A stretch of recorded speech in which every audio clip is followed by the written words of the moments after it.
Hello, ladies and gentlemen, and welcome to another episode of Tales from the Cosmos. Please, come in. Take off your hat, put it on the rack, your coat too. Sit down by the fire, and listen as we recap last week. Do I have any volunteers, or should I roll dice? Roll Did, dice, roll dice. did Roll someone say roll dice? I think we should roll Roll dice. the dice. Chesta, because last week was your first week here, I'm going to let you pick first. What number? 1 through I 6. don't know. You might actually want somebody who knows what the hell's going on a little bit better to do this than me. I might.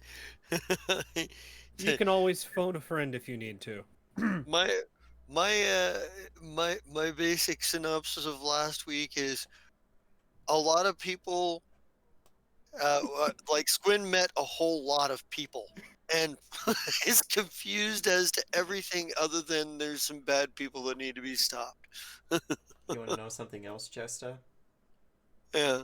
He's not met everybody in the party yet. No. Oh, I know, because there's a group that's this Uh. deep blue group. I know. We're an entire fucking company.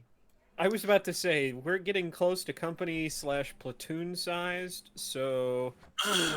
Company of Heroes is what we're gonna rename this. Oh God. Oh god. Alright, but... Oh, someone died. Computer died. yeah. Well... Alright, we'll give Jesta a pass this week. He'll have to roll dice sometimes, though. In that Hey. case, I will step in, and that means I get to pick first. I'm going to pick the number 6. Oh, wait, hold on. That means, actually, I'll get 2 numbers, because then there's only 5 of us. So, I'll pick 5 and 6. So, let's see. Alright. 3 for Scott. Corin, 1, 2, or 4? 4. James, 1 or 2? One, like me, it's lonely. Oh. James, Daniel, year 2. 2 or 2?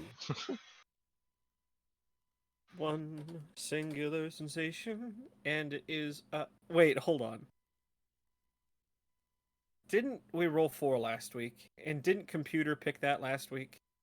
No, that was me last week. Yeah. Oh. You said computer, but then Scott was like, Oh, okay. Yeah. was like, No. me. That was me. Alrighty. Well, We this rolled time 4 I'm 2 right. weeks in a row. Hey, I wasn't wrong. I was just a week early. So, please, computer. Okay. happened last week? Last week, there was a investigation being undertaken by Stranger, where he looked at all the gates and tried to figure out what he could about them. And there's a lot of weird stuff going on with the gates and its magic and some markings that may help indicate where they're supposed to go. At some point, Havali shows up with 2 new friends. And I'm trying to remember who was the second. Well, there was Bricks. Yeah, Bricks. And Lena. Mm-hmm. Bricks and Lena. 2 very, very small people. 3 very That's small right. people. Yeah, there's a third person. Yep, and Squin. Oh, and a new person, a goblin named Squin. He's I like him. touching daring. He's daring Squin, the goblin Errol Flynn. And he was confused with what's going on and why are there gates leading here and who are these people and what are they doing? And so a small rat person walked up to him and Expedition dumped into his brain as much as he could about what the hell is going on. Hooray for mind magic. Yay. I still love that. I cast exposition dump. Yep. And then we took a fair amount of time trying to explain the plot to Jesta, the new player, playing the new character, so the character can have an idea of what the hell's going on. Which I'm not sure whether he does or not. Because immediately after, who came back? Squeaky McSqueak Shoes. Ticket came. Tricky. Those aren't his shoes, those are his feet. I know. Tricky comes back, and well, he sees an opportunity to sell things because there's a new person here and they might have money and there's stuff in the kitchen and the eating hall, whatever it's called, to sell him. But no, that goblin has an iron stomach and decides, I'm going to grab the wine that's so old it must be vinegar by now. I'm trying to remember what the hell else happened, because it had somebody got to see the new topiary with its silver tree. Is it a silver tree with gold leaves or a gold tree with silver leaves? Silver tree, gold leaves. Okay. Yeah, that's new. And everybody, well, a lot of people went to have something nice to eat and get to know each other. At least the ones that didn't already know Havali, Trix, and Orlina. And I'm stuck now. What else happened? Rawl made a sad girl even sadder. Mm-hmm. Oh, yeah, that was. You're not my sister. Yeah. So I sad. like how we're like, yeah, that happened. Sure. Let's not talk about it. Yeah. Yeah. Anduin went to the armory and was like, "Ooh, shiny, let's clean them. Maybe I can get Yes. good graces with people now since they're all mad at me." and then the oh my god, Val went to Amy's character. Holy crap! Wake up, brain, please, Stella? please, Stella for support. Because Yep. she was like, my brother just said I'm not his sister. Yep. uh, I love this game. So, without further ado, let's go ahead and get started. Now, we are not going to be in the Silver Spire, at least right off the bat. We are going to be in Deep Blue. In the Crooked Spire Tavern. Yes, the Silver Spire Tavern. No. The Why do I Crooked feel like Spire there's some copyright infringement here? Oh, that's where I probably got Spire from. Okay. Wait, what? Oh, for Silver Spire? Because Crooked Spire, that's where I probably got that from. Copyright infringement? Where'd that come from? Oh, I don't know. James? Huh? You said copyright infringement. Like what? Yeah, they're infringing on Alma's copyright. Fair. Let's see here. Well,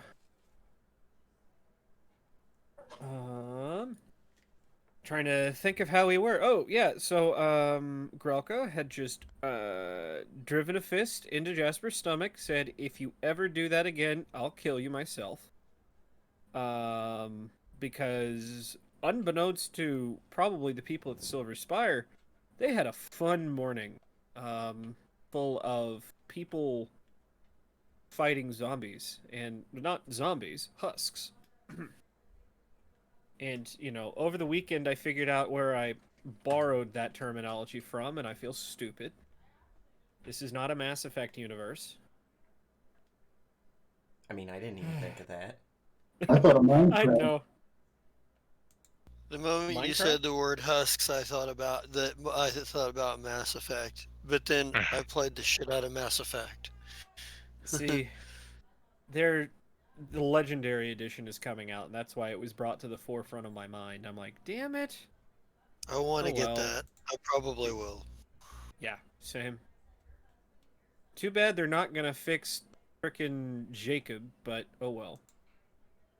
Sorry, we'll not get into that conversation. That's another hour and a half of off-topic BS. Let's see. Yeah, but turns and all right. Let me tell you a story. Actually, do I still have the combat room? Because it will remind us where we were. Not wings and things. No, not there either. But she'd say, "Come on, gather around. Don't be shy. Let's talk about Deep Blue. This icy hellhole has been a thorn in my backside since I've been alive. How long have I been alive? Don't know. That's probably been apparent at this point. But I can say with most certainty that Santana Eckner is an evil bastard and deserves to be thrown out the top of that spire." What makes you say that? It's a pretty big claim. Because he made me. Usually people are happy about that. I think you might need to see a therapist. Oh, he didn't make me with some sultry bedroom activity. He used things he didn't understand. What, like alchemy or some sort of magic? She kind of shrugs. Something like that. I don't know the details. All I know is I have these memories from a long-ass time ago, but it's not me. I mean, it's me in those memories. No, this is... this is Grelka. Okay, thank you. I was just staring at Northtown, and I thought we were still talking about Mass Effect, and all of a sudden I realized we were in the game. And I was like, what happened to me? Oh god, Sorry. I need my tea. Sorry, y'all. Okay, that makes sense. Let's see.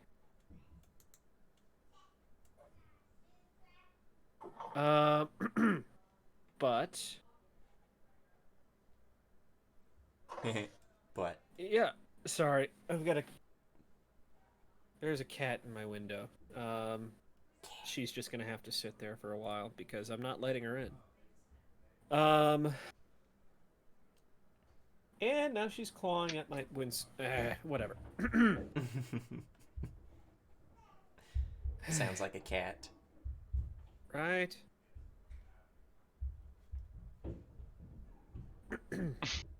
Trying to lost my spot. I'm sorry. No, not at all. But some sort of magic, some sort of other bullshit. It was in this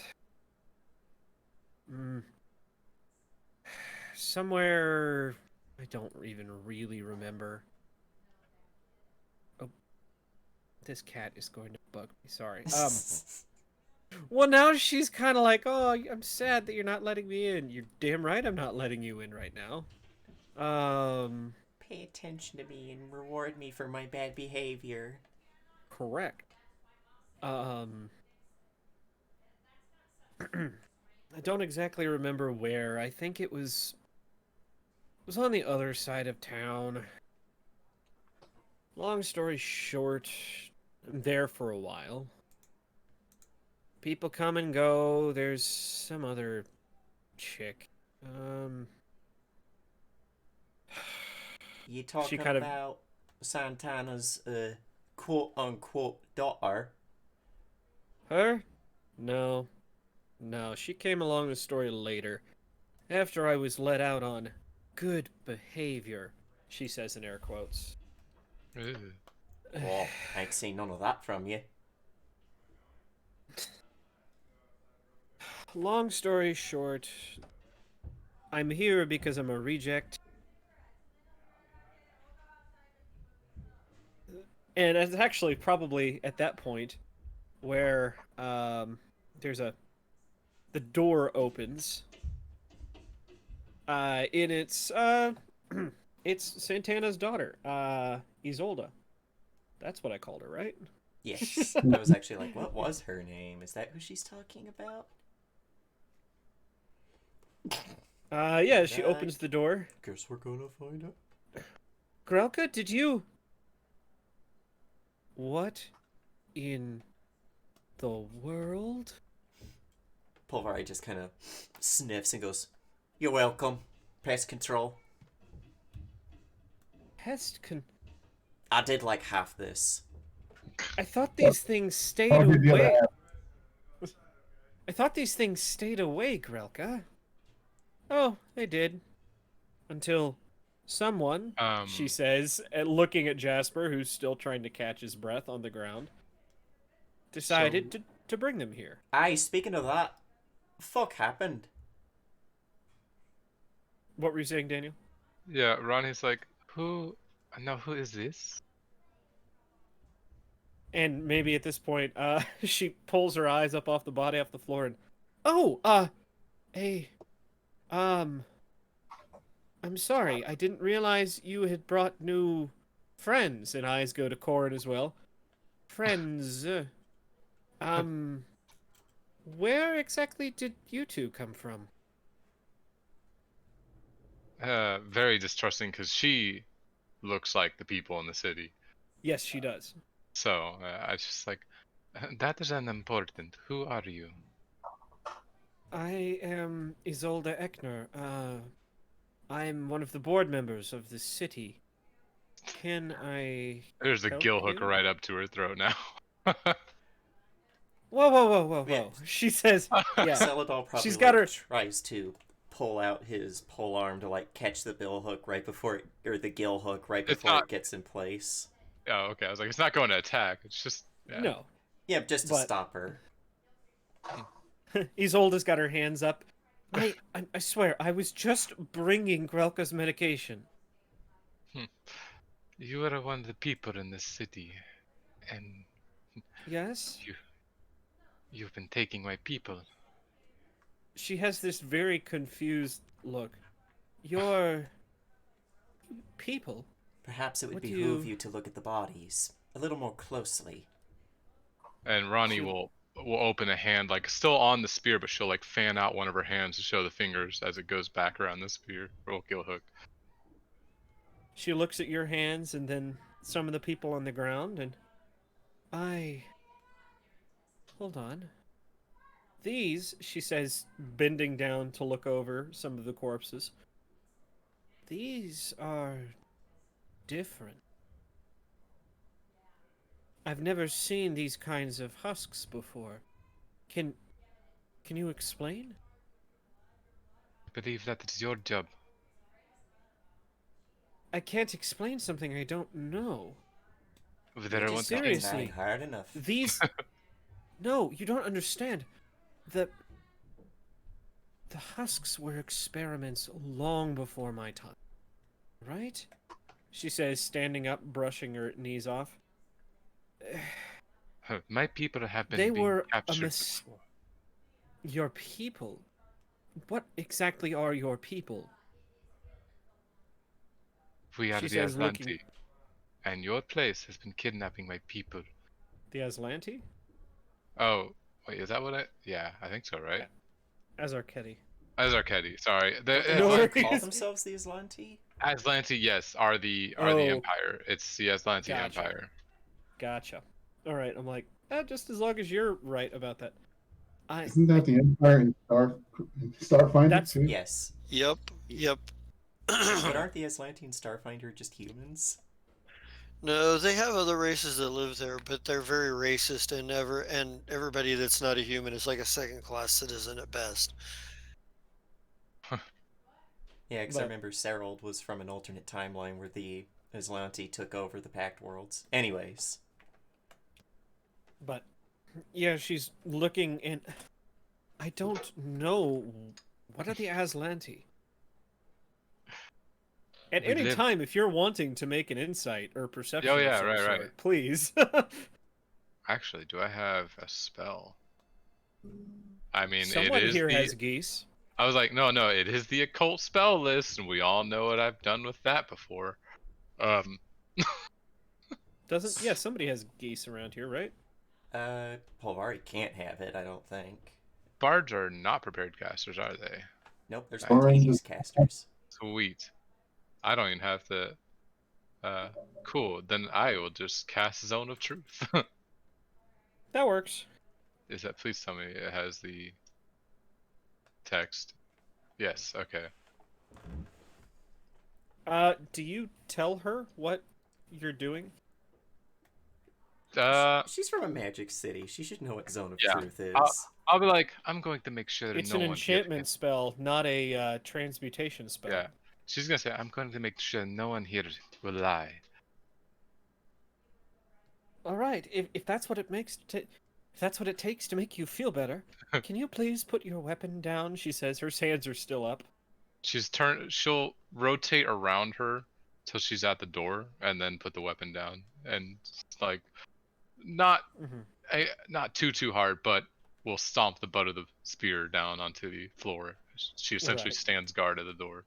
Celadol finally, like, he steps with her until he's sure that she's gonna put the weapon down, and then Not gonna stab her puts in the it throat back. and run out the door. Yeah, pretty much. That's his thought. Great. First things first, Grelka, you need to take this. She says, holding out this small case. It's almost a little box she has in her hand. Is that To the grab truth? Yes. Yeah, just kidding. No one She can lie. needs Why to does she? take this. Why does she need to take it? That would be my question. Ooh. Grelka says, Grelka steps into the circle to grab the box. Because without it, I turn into a raging monster and destroy everything, she says, flipping open the box and pulling out this pill and putting it under the mask and taking it. Sounds about right. Okay, so you have to have that. Good.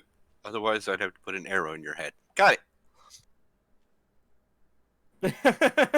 I'd like to see you try. But anyways, Grelka says, looks like my story time's over. Let's let Isolde have some fun. Story, were you trying to... I hope you... Well, they trust you more than they trust me. I suppose it's a better idea. She turns. Now, how big is the zone of truth? It is 20 foot, so it has to be by the door. It's 40 feet. It's 20-foot burst, so it's 20 feet in every That's right. direction. So it's large enough where she can go over to the table. Yeah. Oh yeah. Upright one of the chairs. And I was please, more towards the inside as well, so. Right. Yeah. So, please, she says, sit and I can try and answer whatever questions you... I think I'll stand over here. All right. I have never heard of the Aslanti.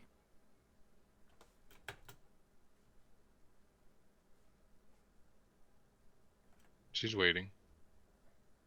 Well, she has answered the question you know. Now, what are you waiting for her to do? To continue with explaining what's going on.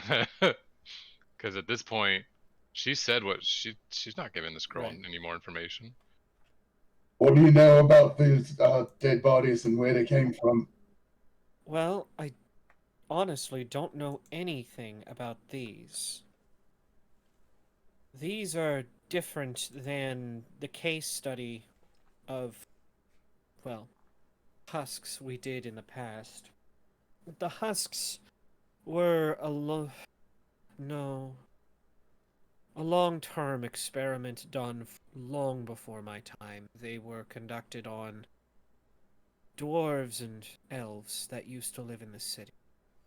Celadol tenses, grips his spear or his halberd a little tighter, and Polvari just goes, "Oh, that's a fucking grudging, you piece of shit." I told Wanna join you, me it at the was door? before I was born. That doesn't I- matter. I'll be sure to remember that. She pulls out a little book from her hip and starts scratching something onto it. Yes. Sins of the father, I suppose. The honor of my ancestors. They didn't look like you before they changed. That much I can assure you. Aye, it's because no one can look as bad as me. She tousles her nappy hair. Whatever you say. She scowls. But she's gonna let it drop for now. This This was an experiment done probably 2,000 years ago, almost 2.5. These experiments were an attempt to create a human, or any species, that could outlast the length of, the tests of time. They were, well, they were volunteers, as far as I know. And they experiments, well, went awry. Instead of preserving for all time them, they lost their souls. It was more than that, though. In place of their souls, something else took its place. As the ancient texts say, for a while, it was nightmarish. Until they were finally expelled from the city and, well, they wander the countryside. That's why we sit here within these walls. It's safe. But that is all I know. Speaking of wandering around the countryside, we ran into some of your guard dogs outside. They're trying to kill one another. I took care of that too. Kind of raises an eyebrow. Guard dogs? Your golems. Not sure I get the reference. Your golems. Those. Every now and again we have issues with some of the golems. It's just something about this area. They go rogue. And so, well, we put them outside the city. Aye, and it seems like now they're starting to form bands to smash one another. We can't control them any more than they can control themselves, it seems. We've had debates in the past about trying to decommission them, but we can't bring ourselves to do it. You don't understand the time and care that goes into one of those. Aye, I suppose a wizard wouldn't understand the works of another wizard. That's not what I meant. She just kind of shakes her head with a look that's kind of like, I'm just giving you shit, because that's what I do. Right. She still has this very, serious look on her face, and it's just now she's kind of putting her hands down and crossing them. Have I answered your questions as best I could? No. If you have already solved your immortality issue, why would your people be capturing mine? That's just it. I don't know what you're talking about. We haven't conducted any experiments on live test subjects in years. Your ships sail out, lure my people in with magic, pull them aboard, and take them away. What? No, those are fishing vessels. And they use magic to lure my people from the sea. No, that's not what I've been told. Just because it's not what you've been told does not mean it isn't true. Then how would I have been able to handle... I understand you're angry. But if I had no clue. That's not something that I'm privy to. Who would be privy to this information? Your father. The docs. Yes. Are you saying that he's capturing test subjects? People.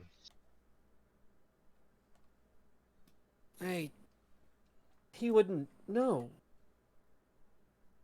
Your father has already lived well beyond his lifetime as a human, and is living in a place not of his own. Isn't that all of us here? She raises her arm with the bracelet. As long as you wear these, age does not come for you. Oh Neither shit. does sickness. Pulvari looks down and she's like, oh, I'm gonna Oh, live no. forever. Oh no, Bavari. The world cannot handle you forever. See, recently there have been some talks about the final hurdle. You see, even though age nor sickness can take us, well, harm can. And that being the case, some of the board have been discussing behind closed doors that it may be time to solve the final question. Of course, those talks are fiercely contested. I'm not privy to any of them, even though she probably goes off into an aside. Even though I am running the transmutation department, and if anything like that were going to take place, it would need to be under my jurisdiction. Do you mind I stopping digress. and letting us know what this final whatever is? Well, quite simply, if someone were to die of harm, the idea is that you could, leaning forward in her chair, it's almost as if she's seeing this, seeing an object in front of her. It's ideally, it's something that you could just, well, you would take whatever remains of the dead subject and use that to, well, not regrow them, but recreate them exactly as they were, soul and all. The thesis is sound, it's just, well, we've been arguing on, well, is this something we should do? Is this ethical? Right? I'm That of is- the opinion that it shouldn't happen under any circumstances. As fascinating as it may be, are we really to make ourselves gods? Clearly, this woman has never met a cleric with the resurrection ritual. Ah, sorry. Uh, so Well, you so the thing that she's talking about it as in an no. automated process. Well, so you're still going to age with the resurrection if you're old with resurrection, Right. Well, And they there are stopped other aging, didn't they? yes, and there's a reason. There might be a reason why resurrection doesn't work. Herm. Okay. Mm. Yeah, no, that's Rani would probably like. So that means your people have been capturing mine, killing them, I and don't trying know to bring them anything back. about that. Why aren't you listening to me? I feel for you. I understand. I've had people go missing. But that doesn't mean I'm doing it. We can solve the matter of culpability later. She's still in the zone of truth, by the way, which is about to Yes, run yes, out. I know. Go ahead. And she hasn't made any will saves. I'm assuming you're just because she's telling the truth. There's no reason to make a save. Yeah. Yeah, absolutely. She's being as truthful as she can possibly be. Actually, I'm sorry. She does need to make a save, doesn't she? If she's lying, like, I mean, Well, it technically yes. says When the spell is cast, everyone has to make a will save. So I mean, yeah, all But you y'all can make. willingly fail a save Yeah, if you want. you can choose not to. Yeah. It is a lasting effect. So like, if she willingly fails and then wants to tell a lie, she now can't. right. Oh yeah, affected creatures are aware of the enchantment as well, so they would know no matter what. Hmm. Yeah. So, Yeah, but, what more can I do to put your mind at ease? This isn't something I've heard from any of the other board members. Especially the people... I haven't heard this from Bilner, and he runs the necromancy. Wait. Well... Is Bilner the one we were told to steal from, or is that Santa Claus? No, Enho is Santa Claus. Oh, yeah, and Santa Claus told us to go rob from Bilner. Yeah. Yes. So it seems my next step would be to find this Bilnor you talk about. Or, it's not... I have to admit, as the most junior member of this board, there are things I may not be privy to. But I don't think...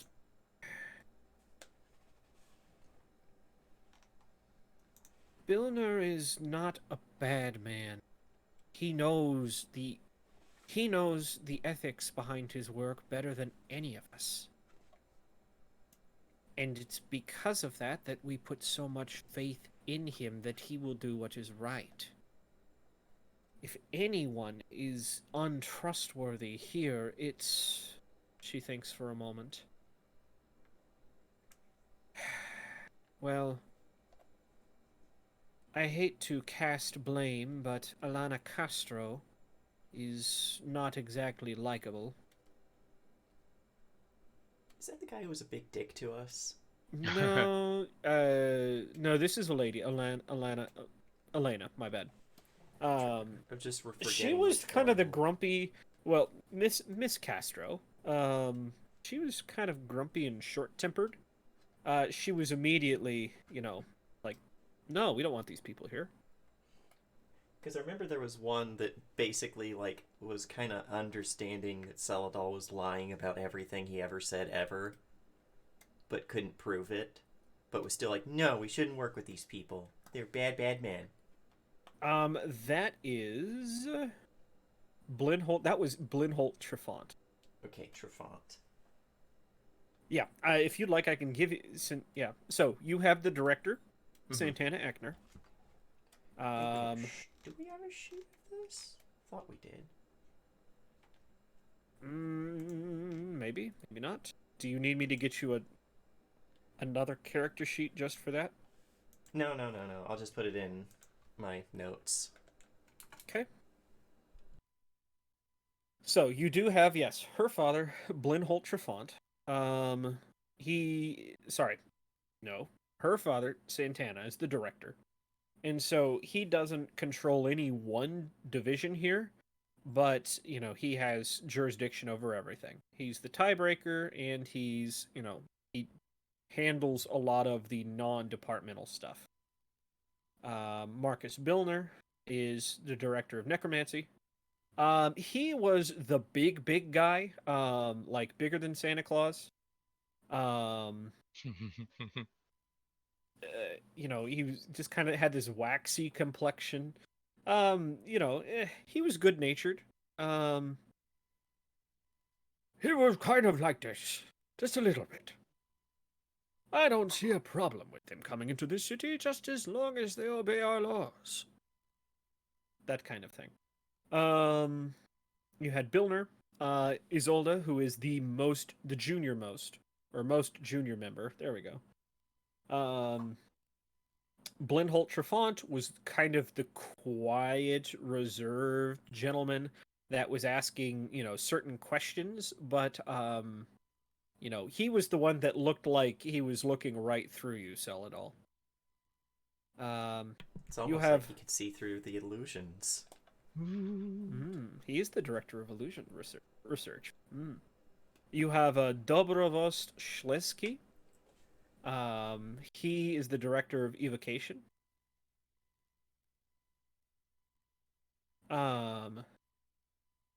He was kind of the more he was the muscular guy at the table. Quite jocular, a little intense in some of his not accusations but questions. very blunt and to the point. Hmm. You have Susanna Novoselic. She was the lady wearing the eye patch. She was in charge. She is in charge of enchantment research. She was the lady.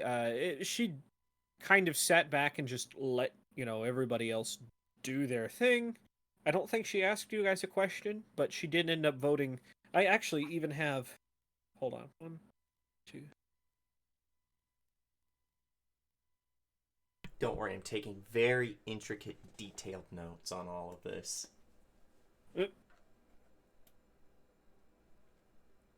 Okay, so it didn't end up going to a tie. I was actually going to say, so Marcus Billner, he did vote against you guys. Eckner Isolda voted against, so voted for. Blinholt Trefont voted for. Dobrovost voted against. Susanna Novoselic voted for. Mahesh Nakarmi, he is the director of divination research. He was also asking you guys a lot of questions, but they weren't probing so much like, what are you doing here? As in, like, okay, you guys are here. What do you plan on doing? That kind of thing. Just a little bit of an analytical mind. He did end up voting against. Enho, was the director of conjuration research. Santa He's Claus. Santa Claus. Santa Claus. Um, and then you have Elena Castro. Yeah, she was the director of abjuration. Grumpy, short-tempered lady. She did end up voting against. This did go to a tiebreaker, and Santana was the tiebreaker and voted in favor. Right, I got That's all right. those notes taken care of then. Yeah, I see you only had like 2 words apiece. They're good Gold words, bitch, though. big dude. Giga Chad. Giga Chad. I just figured you might, let's see. Yeah, Nova Select does sound like a Giga Chad. Schletsky, also known as the big, strong wizard man. So I was like, okay, he's a wizard. He's an evocation wizard, so he probably likes breaking shit. And also he's And strong. Yeah, he's a Giga Chad. and he probably also has some levels in fighter. Damn it, Giga I'm out of Chad. spell slots. Well, better do this. Yeah. Gotta do this the old way. Does he wear a big pink shirt that says ouch? No. Now, I did mention that all of them have the silver hair, and all of them have the blue eyes. And the same, kind of hooked nose. But other than that, everyone else. Yeah, because we made the You know. joke about inbreeding. And I was like, no, not inbreeding. It's just Magic. okay. Never mind. The amulets start turning you into a copy of the original creator. What? Or not amulets, Amulets. the armbands, the wristbands, A bracelets. There we copy go. of the original creator. He's But- like, That's oh how you- shit, he figured it out. So she's, if anyone, but the problem is nobody has control over the docks. The docks are automated. Which, damn it, means anyone could go in, change the automation, and no one else would be any the wiser.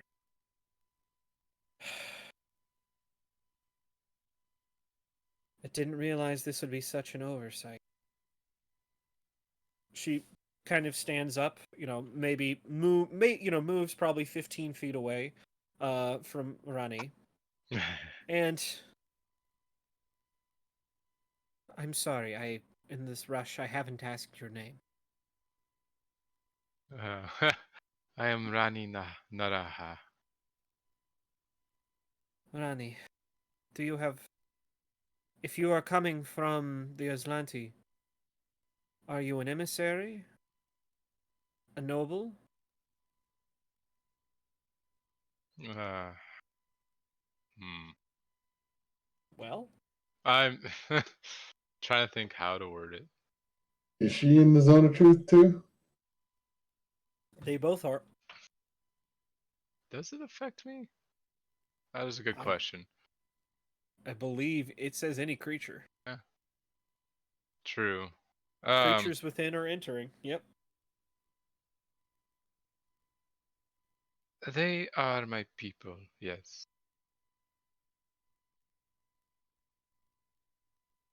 And I do Then, speak for them. hmm. Because they're all dead, you motherfucker. Well, I'm trying to think of what she would, what she would title that as, because she's going to use a title.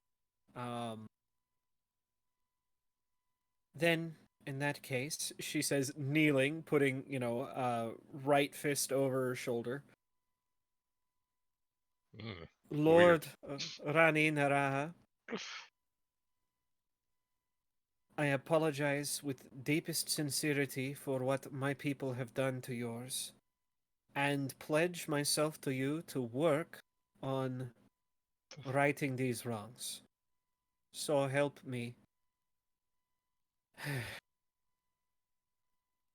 So help me God. This will not save the guilty parties. They will pay. I expect nothing less. After all, we are only as good as our word, and if our word is tarnished, then so are we.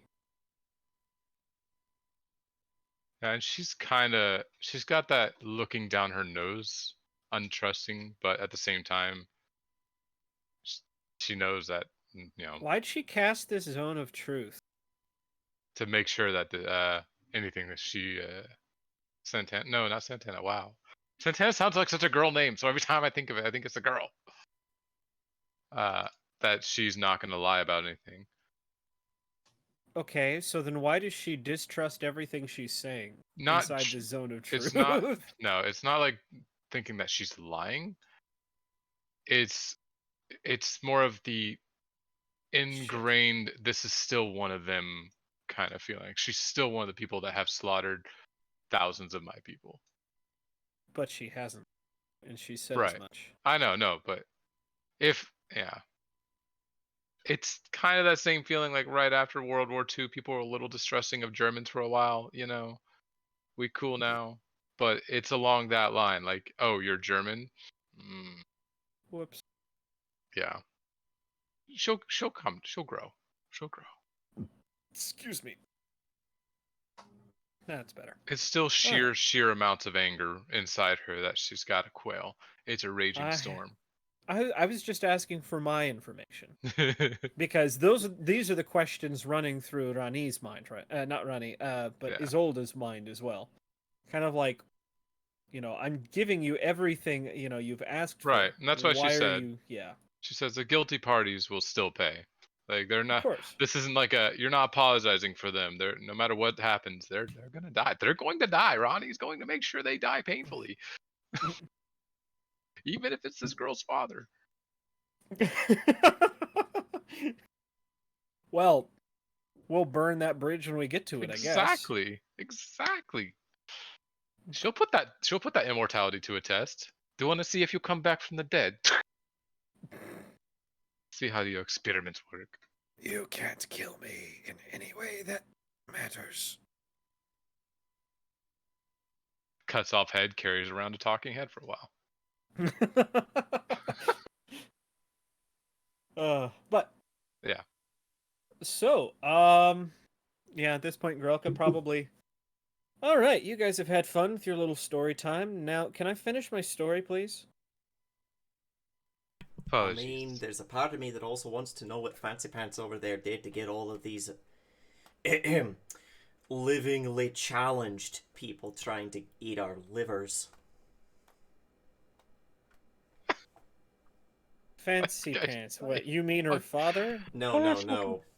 Jasper. Oh, right. Uh, How he lured him. he's still on the ground. Yeah, he got punched hard. He's. Can someone please help me up? No, you'll talk from the floor, right there. Why are you? This is. You tell me. I wake in the morning early, almost before anything. All of you are there. You tell me that we are going to... Shit. So, I think you broke a rib. You tell me we're going back to the district to look for more artifacts, and then you leave? What the What? fuck are you talking about? Yeah, there's just Are this you high? communal. No one has left this building. Do you No. really think I was gonna get up at any time before noon, as pissed drunk as I was? There's I the didn't- icebreaker. Ronnie You chuckles. You knew... I knew it was you, he says, finally getting to his sitting. You called me a fuckboy. I then wouldn't you call told- nobody no fuckboys. You know what I'd call you? I'd call you a limp dick soy boy bitch. Be that as it may, looking at each of you, all of you, yes, all of you were there. And, no, you told me that we were, yes. The zone of truth is still active, by the way. Oh, okay. It's running down. I'm narratively stretching this because it suits my narrative. There we go. Fucking next, you're gonna be like, oh, Pavani, someone ought to learn you some manners. Oh, well, someone ought to put you in a box floating down the river, Grandpa. No. Why don't you believe me? He says, standing up and moving deeper into the circle. No. There were all of you. Yes, you said we met downstairs. Pulvari even came in, told me to get dressed. I came downstairs. You were all there. You said we were going for some wake late... you up and be like, oh, get your mamby-pamby little pants on. We're going for a fucking joyride. We're gonna pick berries in the forest. Pulvari, if you did come say we were going somewhere to me, and you did, and I said that to you, what would you do?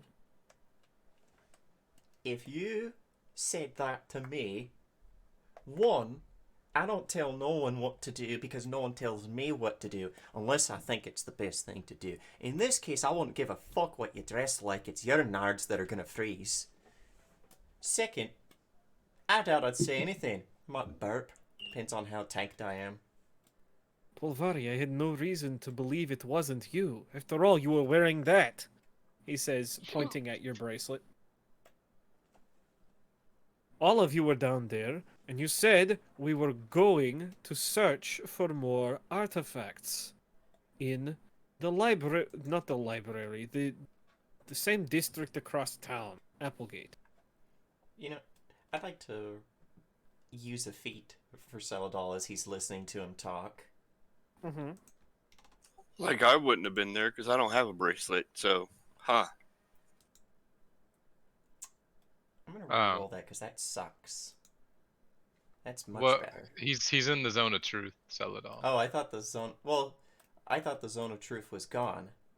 No. I said it's still there. Yeah, it's he's just- stretching it. I'm All right, stretching never it. mind. And I thought know it it's was been still long. there. Yeah. I could No, have no gotten worries. to use a feat, Daniel. Okay, fine. The zone it's of truth is fine. gone. 35. He's telling the truth. Or at least he thinks he's telling the truth. True. Yes, absolutely. Yeah, as That's far as actually he knows, you guys were downstairs, all of you, including Fagara. And yeah, you said we were going back to Applegate to search for you called them artifacts, and he hasn't been with you guys long enough to know anything different. Besides, he was thinking, oh, well, you know, maybe I can find something that's why I'm here in the first place.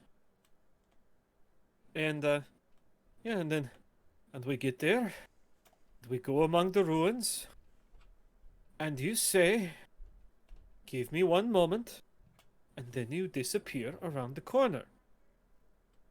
And then you're gone. And then I tried to stumble back here in the dark, being chased by these things, he says, pointing towards the ground. You know, he's telling the truth. Oh, that just means that he... Ah, fuck no. We got more of those fleshy boys what going to try and pretend to be me. Oh, I'm Fleshy gonna find... boys? Faceless stalkers. They're Alcathu little bitches. And if I found the one that's like, oh, I'm gonna be Polvari breaking news, I'm gonna fucking rip my own throat out of my own neck. Oh, spears And in then the air. laugh. So, do they can mimic body shape? Do they also Yes. mimic clothing? Far as we know. Actually, as someone who hates them and hunts them and was their slave, would I know this? Yeah. No. Yeah. No, they cannot mimic clothing unless they stole it from you. Which is why I I'm was gonna kill not. them extra dead. Which is why I had another reason I had no reason to disbelieve them. They had your bracelet, Polvari. Aye. Which makes me think that someone stripped me down to me knickers in me sleep. Or perhaps someone used a spell to alter his perception. Illusions, perhaps. That is not necessarily the easiest thing to do. I know, I am vampire very and all. perceptive. But would it be something that a master wizard who specializes in illusions could do? He kind of shrugs. Perhaps. I suppose that is a question for a master of illusion, yes? Isolde, would it be possible for us to have an audience with Mr. Trufant? I might be able to set something up. Actually, she says, I might be able to do you one better. Rani, would you mind telling your story to the board?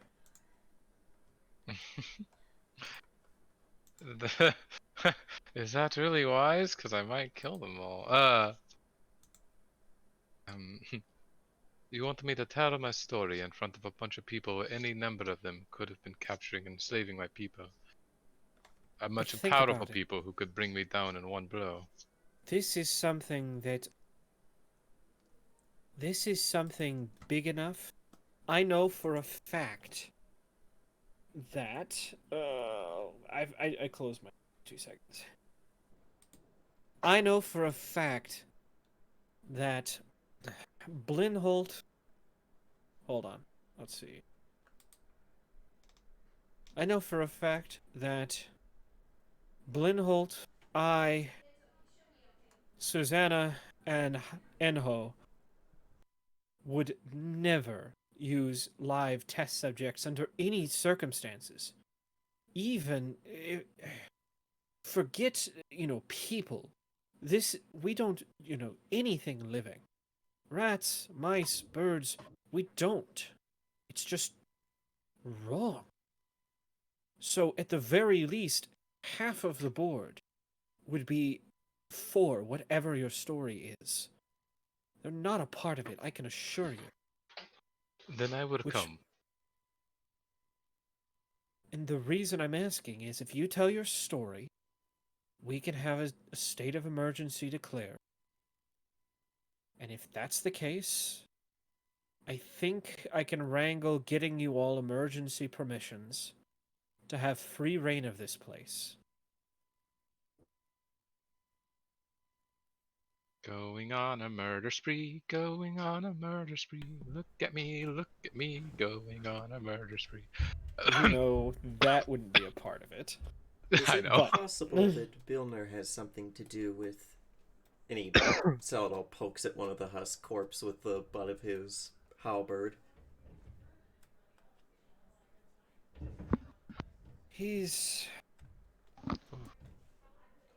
I want to say no, but if those old archives would be in his section of the city. So anyone wanting to get their hands on The old research would need to have access to there first. So I suppose we can't rule him out. I would still prefer. Well, I would still say that we look at more promising promising leads first, but again, I'm here to work for you, not the other way around. Yeah. Ronnie said she'd go. Yep. And besides, we need to figure out who was trying to manipulate the Jasper here. Agreed. And why him? He's like the worst person. Wait, what did you say?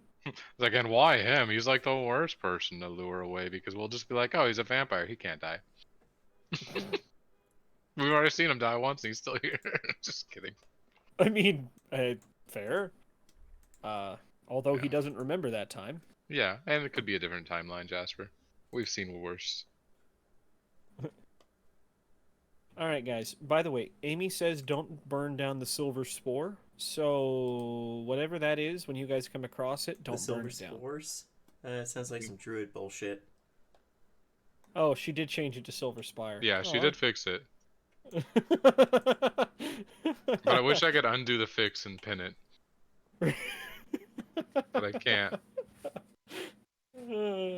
Anyways, so I think we are going to take this time to transition back to the Silver Spire. Yep, let's put us in the atrium.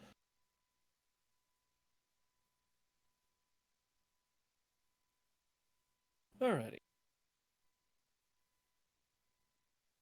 We had a whole bunch of people out here, but that was just for introductions to try and get Squin caught up to speed. So, you guys had your breakfast. Rawl made Val cry. And then, let's see. Stacy comforted, no, Stella comforted Maybe she Val. wasn't an abomination. She doesn't feel like an abomination, though. That doesn't matter. And you were, too. Yeah.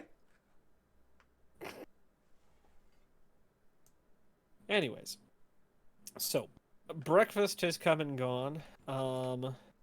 And actually, yeah, we'll probably start about here. Whatever you guys are doing for, a couple hours of free time here, whether that's polishing some weapons or getting to explore this place for the first time, Squin, Alma calls a meeting. And you I mean, fair. So, maybe it takes a minute to get the stragglers, but everybody's here, including the people of Wings and Things.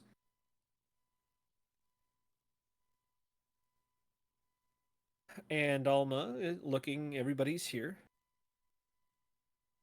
All right. It's good to see so many faces in one place. As a matter of fact, I'm having trouble remembering all of your names. There's so many of you. What? There's that how true that can be. Well, for her, she has, it's, centuries of Yeah. nothing. Actually, millennia of nothing. And then, oh, your name and your name and your name and your name. I can barely remember my own name. Have you That kind of- seen The Good Place? No question mark? Okay. I don't want to spoil Why? it for people. I have. I have, but I haven't finished it. So Yeah, no, we're good. Never mind. So, how is this? Are we setting up into cliques here, or? Yeah, all of us, our own player characters get together in their own little group. No, it's hell. James actually probably because they're all a party, True. but mine are just scattered about. Only 3 of them are from that party. Say, Anduin's just gonna stand outside the armory door. Okay. Amar and Silren are together. Key and Samir and Lena and Kirik. Yeah, they're all group in pairs. I just realized. Let's see. The the guard, the guy on guard duty, Amonkhet, is come back from Deep Blue. He's been called to this meeting and is going to be, standing to the side. Oh, there's a probably mentions to who's close. I was going to say Torzek, but nobody's here to talk for Torzek. Probably mentioned to Will. There's a lot more people here than when I last left. He just nods. He's not used to this yet either. This is his first adventure, and he's part of a fucking corps. Right? And that being said, there are enough of us. I think we should consider putting some sort of structure together, a chain of command, if you will. Are there any suggestions? Chain of command. Who do we trust? Navena probably steps forward and goes, well, I don't know anything about that, but the group of Wings and Things and I are... We've talked, and we've considered the possibility that, well, considering Wings and Things is gone, if it's all right with everybody here, we might stay. We'll pull our weight. We'll do what needs to be done to keep this place in good shape. All we ask is this place becomes more of a permanent location. Alma goes, all right. Are there any concerns about that? Looking out at everybody else. Trickik starts bouncing on his feet, holding out his hand, squeaking with each jump. Yes, Trickik. We's got nothing.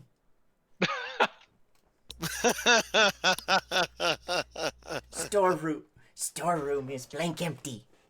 Need much monies in order to make full good. I see.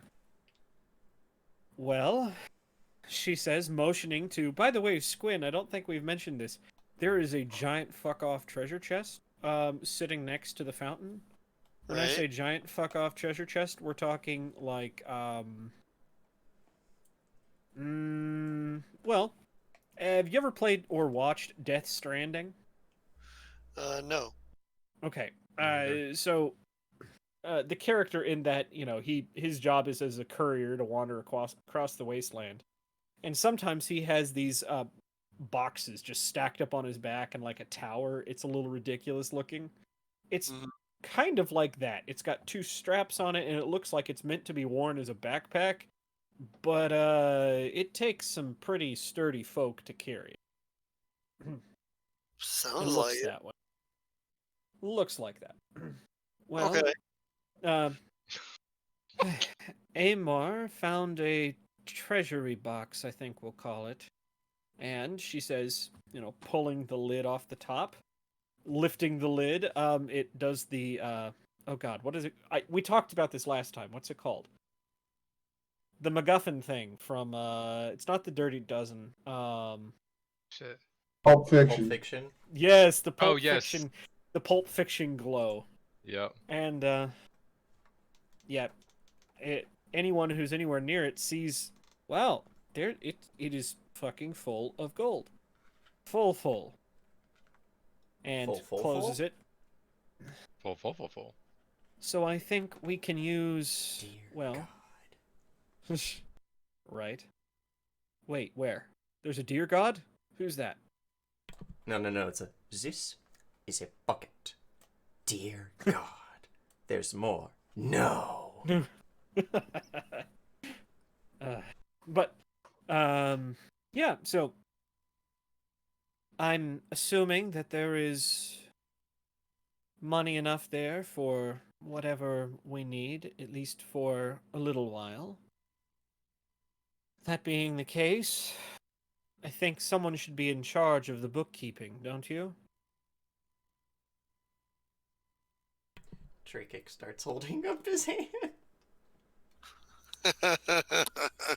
So, Nope. question.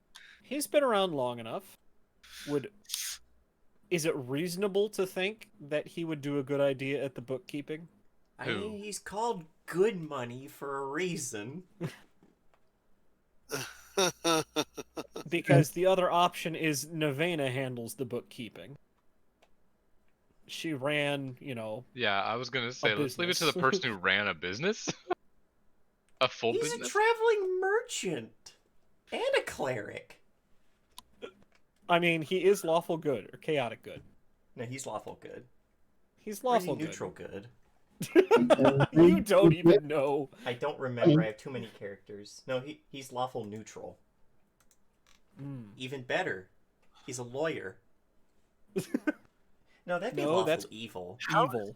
As I say, how is lawful neutral for lawyers to some extent, but how is a lawyer better than a bookkeeper? Because he's a merchant lawyer. I see. I Alright. specifically specialize in commerce law. I specialize in copyright law. Alrighty. Copyright laws can suck a bag of giant floppy disks. Not like I would know what that looks like. The commerce law. The copyright law, not commerce law. Well, I'm fine with either one. No one in my Ha. party will. That- Sorry, That's we'll because you know what a giant bag of floppy dicks looks like. We'll Nope, not contest. suggesting that. Alright, what's this acrobatics check for? Nothing. I was just Oh. messing with the character sheet. To steal the treasure and run out the door. I was just kind of looking and I was like, holy shit, that's a pretty big plus. Let's see what that does. Welcome to Pathfinder. Yeah. It's worse than Starfinder some days because the ACs just get ridiculous. 30 armor class nowadays is just okay. Yeah, you actually have to ask, does a 35 hit? And then Right. you get fucking Eurovest over there. No. Yeah. Yeah, if she raises her shield, she has an armor class of 39. It's fucking ridiculous. No. Um, Try again. Meanwhile, my barbarian, who's not in the party yet, has 224 HP. Jesus. But okay. All right. If there are looking, are there any objections to Trikic becoming the treasurer of the Silver Spire as well as the stockkeeper? Faith Senlei probably raises her hand. Oh no. Yes. Oh, I wasn't listening. I just thought this would be fun. She goes back to just kind of hovering around. In that case, with no objections, I think Trikic is now. She says, and maybe Roklana has handed her a piece of paper and a piece of parchment and a quill, and she's writing on this piece of parchment. All right, treasurer. How does it not get wet and covered in quicksilver? Because mercury is a metal, not a liquid. True. I mean, True it's that, a liquid Holmes. right now, but it's a metal. Plus, she just keeps herself together. So you're Hold saying yourself is, together, girl. that's pretty metal. It is pretty metal. Wow. Heavy metal. Alrighty. All right. All right. Duties of the treasurer include keeping books, as well as taking care of purchases. Jesus. All right. Well, with that settled, Nevena, are your people, well, I'm assuming your people will be able to keep things up to date here, or at least clean? Yeah, we could do that pretty good. We noticed there are a lot of empty rooms up in the upper floor, so if you guys want something specific, let us know and we'll do our best to make it so. A forge. So, hear me out. What if we turn one of those rooms into a tavern and we put a portal in there? And then whenever someone has a new character, we all just meet them in a tavern, and then we're like, "Oh, you're in the Silver Spire, honey." And like, the I what? And hate like, this. yes, come through this door. I hate And that's this. we Because yeah. that's basically stealing James's idea for another thing. Oh no, it's like we just onboard all new characters by you all meet in the tavern, but not really. No, I just hate it because it's literally just the D&D joke of you always meet in a tavern. Mm-hmm. Meeting in a tavern's good sometimes. So I lit a candle. You and always then I meet put in the a lid back on. tavern. Every tavern keep is actually a 20th level adventurer because the Hey. DM got sick of people stealing things. I like to boast that my very first D&D campaign you met outside a tavern, not in a tavern, because I'm special that way. Oh, la-di-da, Mr. Fancy Pants. That's right. This was also the campaign that cursed alright. us with Bob. Mm-hmm. So, all right, with that, well, who's going to be the leader? Who's going to speak for the Spire? Backs away. I So don't yeah, because Amar is, I believe, the eldest of us, and he has a lot of experience. Wow! Way to call a man old. Kind of turning. Well, Yeah. Amar? If it is a task you all would trust me with, then I have no issue. Hmm. Although he's What if- probably not long for this world, guys. Oh, he's got at What least if- 50 years left. Yeah, it's like 2 days. What of Uraves? She I actually would- kind of looked surprised at that. I would have no issues there. I will have you know, I've never been any higher in the ranks than a sergeant. And yet, here you've been, leading this group through trial and tribulations. As the lady Quite asks successfully. of me, so I do. We should probably take care of your little issue first. That little issue Yes. hasn't bothered you in quite a while, Uraves. That's where she's like, yes, we should. Before she Which is worrying. realizes that she's still there. Yeah.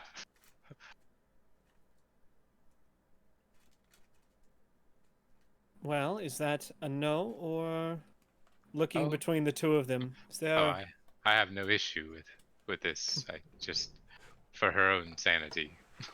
We fight to the death. Of course. Well, That'd actually be a fight I'd kind of like to see. Kirik versus Uraves? No, Amar versus Uraves. Oh, I was like, oh dear. well, he would trip you, and I don't then know, she's you... got a pretty high athletics DC. But all right.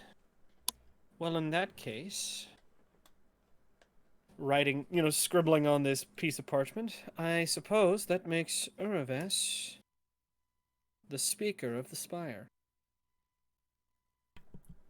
You honor me. I will do what I can to be worthy of this role.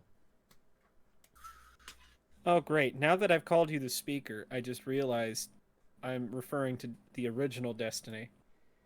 I could Good tell luck, you, bitch. but I won't. That bullshit.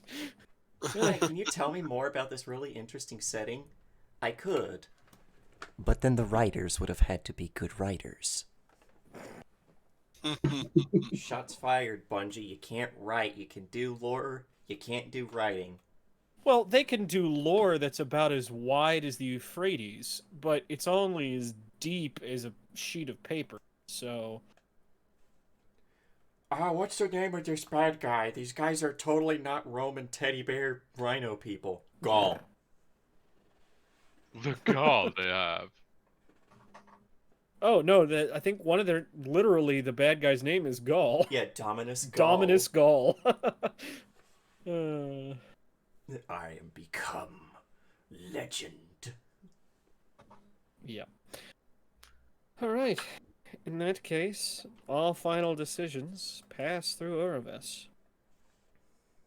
I can't wait until she gets to talk about how, whether we like it or not, we've stepped into a war with the Cabal on Mars. Shit. Uravis is all right. just Zavala. Indeed. All right. Nevena at this point probably speaks up. Like I said, just put us down as, I don't know, staff. Long as we get paid, we'll be fine. Trickick has gone over to inspect the treasury Okay. at the mention of No. having to pay people. Trickick. Let's see. I will say, just right now, we talked about the treasury die. So there is so much money in here that it's just going to be easier to use a treasury die system. We have said that there are 3, that the treasury die is 3 currently.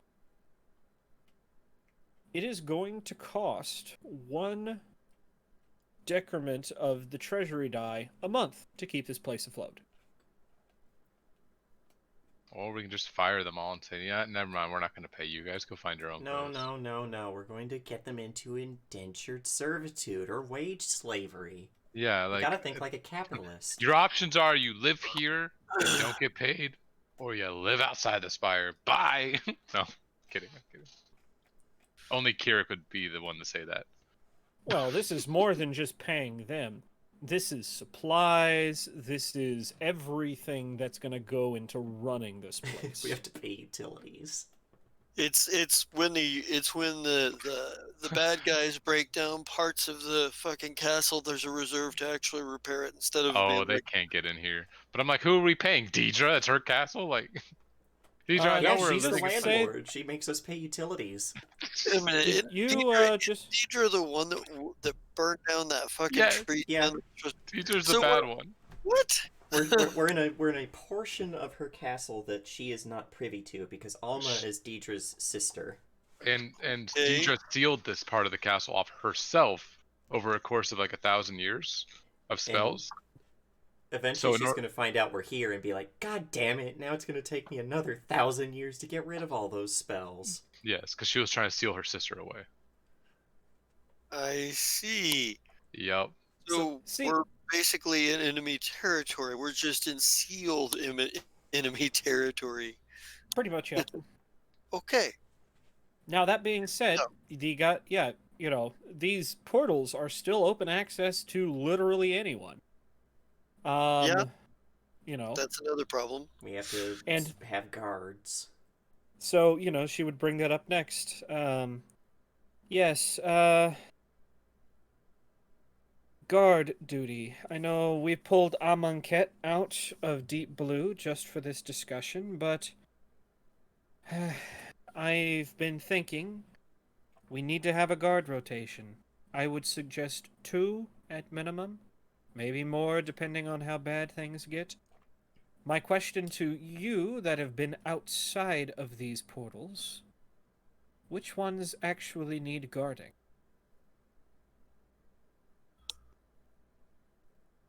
Well, the portal to Brunton is protected. It's inside of a church. One that's Right. guarded by none other than the legendary John Stonefruit. The legendary John Stonefruit. I love that. If they're anything like Stargates, we can just put a metal sheet over it, and anything that tries to go through the portal just gets flattened and dead.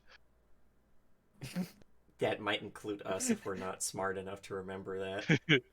Did you remove the thing? Did you No, did you remove remove the thing? the womp plate? The drive plate. Yeah, be like fucking Red Dwarf. More Why like didn't you splatter secure the Yeah, a splatter plate. Yeah. Just like Red Dwarf. Why didn't you secure the drive plate? Because I was too busy telling the lieutenant why I couldn't secure the drive plate. Let's see. So wait, which one? We said fuck. Brunton was safe. Brunton's right? probably safe. Havali Uh, would probably mention something to the effect of, well, when we left what was left of Halfdorn, it closed behind us, or the passage closed behind us, though the And- city is infested with the Algothu. I did seal it and conceal it as well. It would be. We might just take a little careful about it, because a tree can only conceal so much, my dear. In that Yeah. case, maybe we can put a ward on it, just in case. They would need the gem in order to open the passageway, though. Which I think I might have forgotten. Lena would have handed the gem off to not Deidre. Oh my God, Alma. Alma when we arrived, or at least like put it in her side, like on the edge. Think of the Right. spooky Interside. little girl from Fear. Yes. Oh God, I love that game. Wait, there's a what? In Fear, the spooky girl in the red dress is named Alma. Yeah. Really? Oh yeah. Fear is really Cool. cool. Fear is good. The original. Every other Fear after it is bad.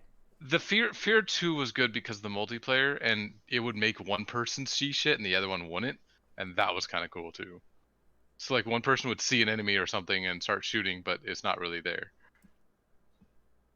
Nice.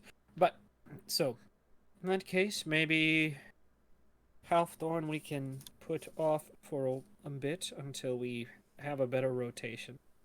Brunton is a no. Halfthorn is a no. She says, writing all this down. What about the Sahara? The Saraha. The Sahara. Saraha.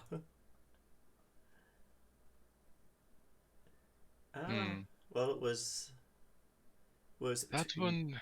not Twisted Fate, Stranger, and Trickik. And Trickik is busy And- basically and Silver. buried inside the treasure chest trying to count every coin. And Silverin, which she'll be like, Yeah, Soren was there. that one was out in the desert. Not Yeah, but- very. Yeah, but the Totentanz said they'd be back in a week. True. We could cave in the cave. Well, then how are we gonna get out? We have magic, They do too! but did they know about the cave? No, but they're a bunch of snoopy evil bards. They probably, at least one person has pass wall. Well, if it's just a caved-in cave, no one's gonna really think about it twice. Well, How big of I an can issue are the Totentanz going to be? I can put a glyph of warding or two on the entrance. I will. Hivali speaks as it. I'll specifically watch that. I'll take it as a permanent spot until they're dealt with. Alright. Alrighty. At least Very one I have well. made white small noise. progress. I have made What's that? small progress on determining where the portals go based on markings above the ones that we know of. It will take me a while to decipher it fully. Alright. As soon as we know. Well, Is there a way that we can open the portals from this side? I think it would be fun to find lots of places to explore. unfortunately, that doesn't seem to be the case at the moment. She says, staring at the big one. That one has me concerned. Where does it go? Oh, looks like it'll go somewhere big with lots of friends. Perhaps this one leads to within this very castle. As a back door of sorts for Tija if she finds out. I want her to play with me. No! It will be fun. Have some This- stuck-up pretender god at my beck and call. That may not be the most wise of decisions, he says in Sylvan. Huh. Hey, hey, I say the language of the people, Faye. She Sorry. pauses and looks over. She's like, she like gets her little hands and little balls, like clenched little fists, not like angry, but like so excited and clenched to her chest and kicking her little legs in the air, and it's like, oh, I like this one, even if he does look like he's made of marble. Heh. Got him. Yes, I see. The next on the list is, Bastion. Well, says Twinkletoes, finally butting in. He's been quiet this entire time. Right. The, Bastion is kind of a hole in the ground at the moment. Matter of fact, the only people that are roaming around Bastion are these. We've talked about them, haven't we? Bunch of dwarves, red beard, all look the exact same.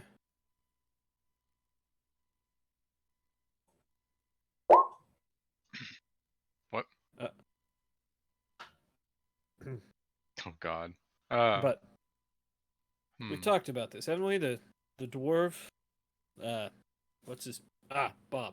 Yeah, they all look like Bob. So Bastion is an issue. We should Well- put many wardings on this one. It might be an issue, but considering the crap portal, yeah, the portal is buried under a whole bunch of crap. Might be hard to find. How did you guys get here then? Slink probably. Well, to be honest, I don't really know how to explain it. It was like this pull. Like it was something was showing us where to go. These are Oh, still Bob's. Yes, that would be the call. Apologies for any confusion. Didn't Bob make the call? No, that was me. Good. I was about to say, otherwise we're gonna have to deal with all the Bobs knowing that we're here. Was that Rawl? Yeah. Oh, no, yeah, it was Alma sucking the life out of one of the gyms.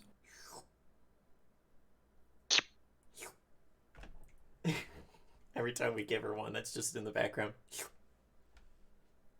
Pretty much. But, yeah. So, you could probably put some guards on that for now. And then Deep Blue? We should definitely keep it secure as long as we have people on the other side. They say that it was in a temple to Yomade. Perhaps I will spend some time and investigate it. That may be prudent. I'm willing to go back. I still had some more research left to do.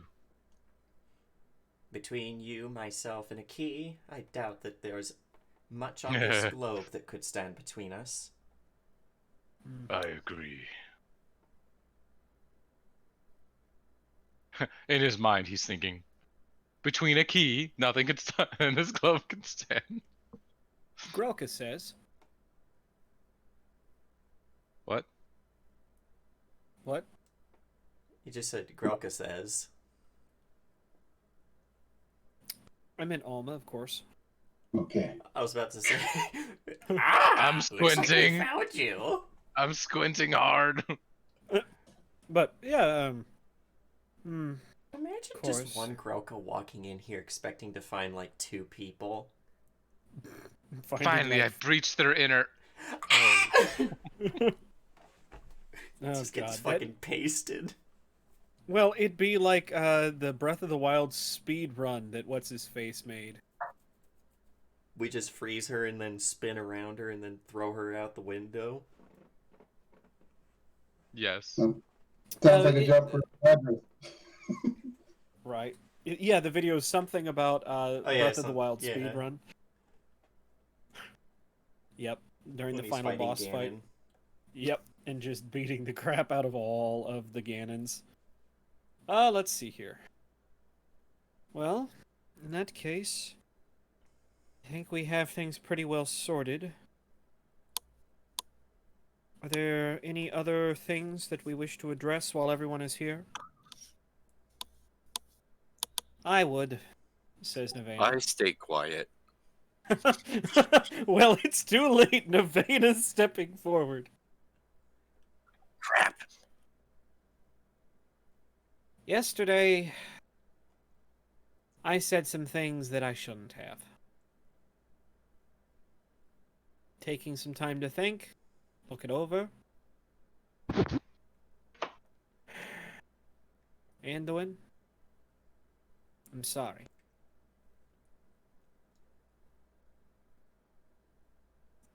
And we... I didn't Go ahead. know. I don't know much about weren't the person, you know. I was fighting and it randomly hit me. I didn't have a clue.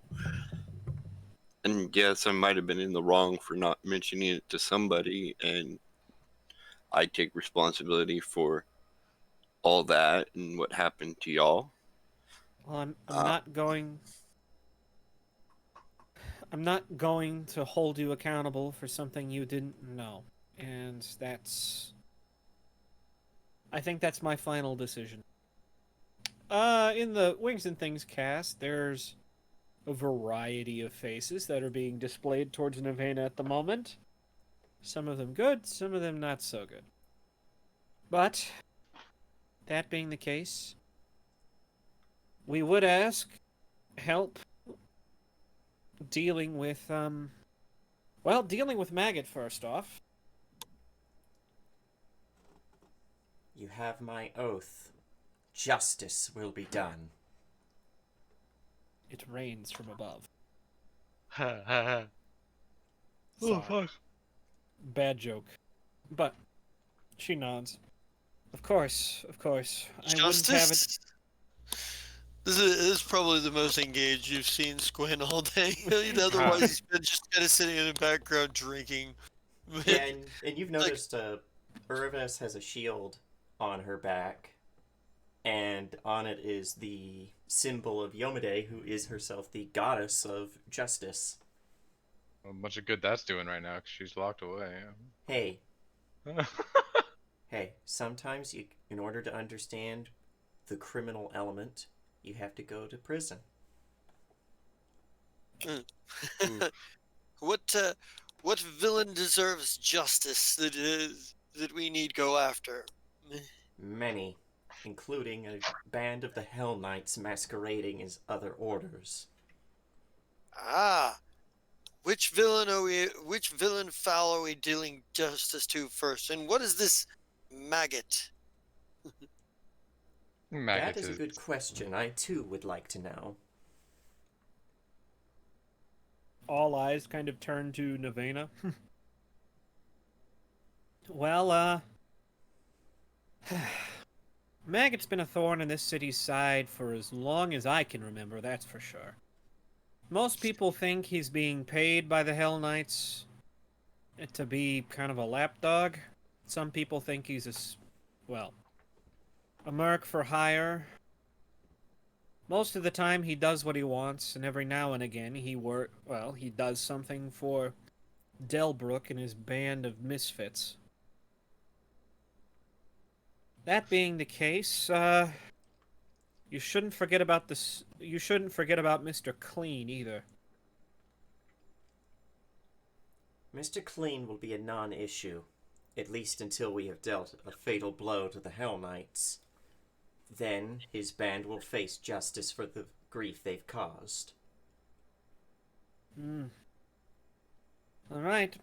Just as long as we see Maggot in the ground. Warn you, though, he's quite the spellcaster. After Yeah. all, there's a reason, she says, looking at Stacy, why I was sure we couldn't, well, that Wings and Things wouldn't be burnt to the ground. There were a ward or 3 or 4 to avoid that happening. And he blew right through them like they were nothing. On my word and my life, I will see no harm come to all of you. Yeah, Amar will speak up. He'll be like, Silverin and I will aid you with hunting this maggot. Silverin's head snaps to the side, looking at him. Like, I did you too fucking am volunteer bored. me, bitch? It's like- yeah. Squin's like, I too am on board. If there are villains to be brought low, then then justice must be done. Oh, can I come too? Can I come too? I want to kill someone. No, you're staying in the spire, you crazy fucking pigs. No. I want to kill someone and I'll bring many friends. Okay. I'll bring my axe. This will be fun. We'll just cut his head off. Nice and simple. Kirik looks over at you. Oh, I like you too.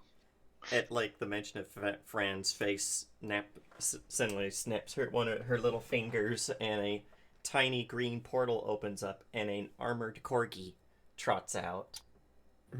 Oh Lord. There it is. The corgi. Ba-ba-da-ba. She's like, and she sits on its back and she's like, I even brought with me my faithful steed. Who's a good boy, faithful steed? Is Don't his you- name? Is his name Ein? Oh god. I hadn't thought of a name yet, but that's top 5 right there. Kirik's like, don't you fly around everywhere. Your point being? Look at him. Look at his face. He's my good boy. Could make a really good meal. Touch it, you die. By the way, Yeah. the Brunton portal starts to shimmer as someone is stepping through. Guess. It's John. Hey,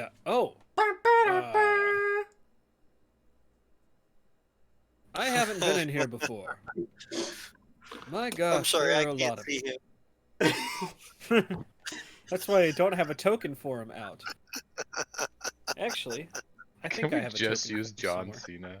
Yeah, can we just use John Cena as the token?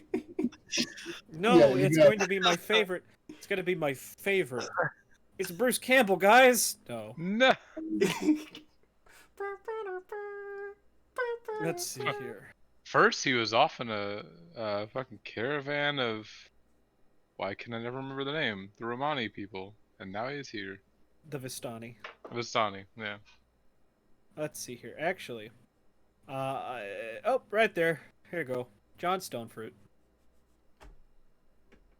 Right, There. alright. Oh, Oh no. Has he finally gotten his dragon mount though?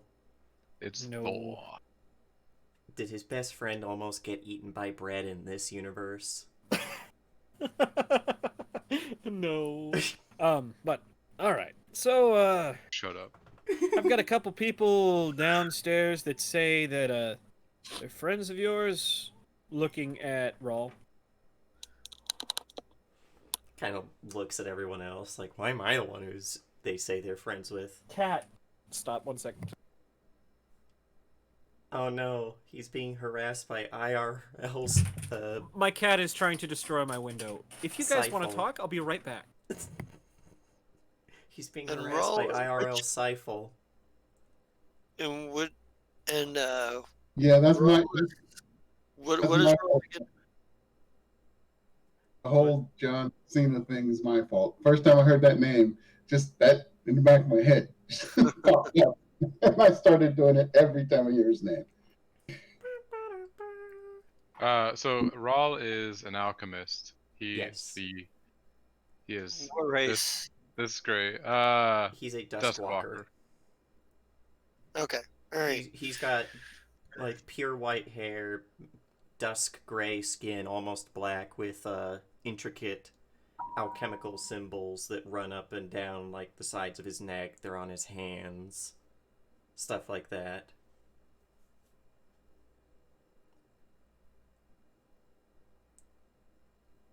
All right. Cool. If I made him a spellcaster, he would have gloves and he would snap in order to do fire magic. Haha, nice. Great reference. You know how creepy Stone to I haven't Flesh watched is, that guys? one in a while. Do you know how Stone creepy wall of eyes is? Because that's what Well, no. Agatha's been using. Stone to Flesh turns. Oh wait, Oh yeah, it turns a stone object into a massive inert flesh. So like, Yep. you could turn just a part of a castle into a fleshy wall that's just inert. Yep. Oh Like- yeah. How do you think we're gonna Whoa. feed Raklana? We're not Jesus. going to need petards. We're just going to need enough spellcasters who know stone to flesh in order to make part of a wall into flesh, and she'll eat our way in. Brought you this boulder. Turns to flesh. Alrighty, I'm back. Welcome back. So we Right. found We were out talking how we're about- going to siege Ooh, castles now. meatball. I was hearing a little bit of that, but Just stone to flesh and have Raklana eat our way in. Jesus. All right. Or grandma. So, or John is grandma. this big, yeah. For those who haven't seen him before, he's this big, broad-shouldered man. He's got this brilliant blonde hair and a blue eye. One's covered by an eye patch, but you assume it's blue. So, you know, the eye you can see is blue. But, yeah, these two people say that they know you, that they're friends. Yeah, Rawl steps out from the group towards the portal and is like, I guess I'll go get them then? Well, they kind of followed. And at that, the portal shimmers, and these two people step through. Two people. Aaron Davabar. And Sivrin. Yay, I get to bring out another token. Join the party! But, yeah, Aaron's there. Come on, Aaron. Don't be shy. This little, short gnome that's got, a pack full of gear on her back, this brilliant red hair, and hey guys, Mom, looking at Margaret. Hey, bitch. It's nice to see... No, hold on. It's nice to see you too. I think I could do a good Margaret. Oh, Nevena, I heard your place burned down. I'm sorry to hear that. And Nevena goes, not right now. Wow. My... Hey, I heard your friends are all fucking dead. She didn't know that. So, well, kind of looks at Sivrin. Sivrin kind of brought me here, something about needing to go here. This place is nice, and maybe just for the first time look... Oh! Big lady. Big silver lady. What's going on here? Severin looks Plot very uncomfortable because he's surrounded by a lot of people he doesn't know. He's never seen a sprite before. He's never seen a half-orc before. He's never seen half of the shit that Gary's playing. Yeah, I was like, he hasn't seen a Gary before. Yeah, he hasn't seen half the shit Gary's playing I think before. anything that's a weird mix of shit, we just call a Gary. It's a Gary. He hasn't seen anything like Stranger before. He's pretty sure that's just a statue come to life. He's not seen a goblin before. Oh, you're right. He hasn't.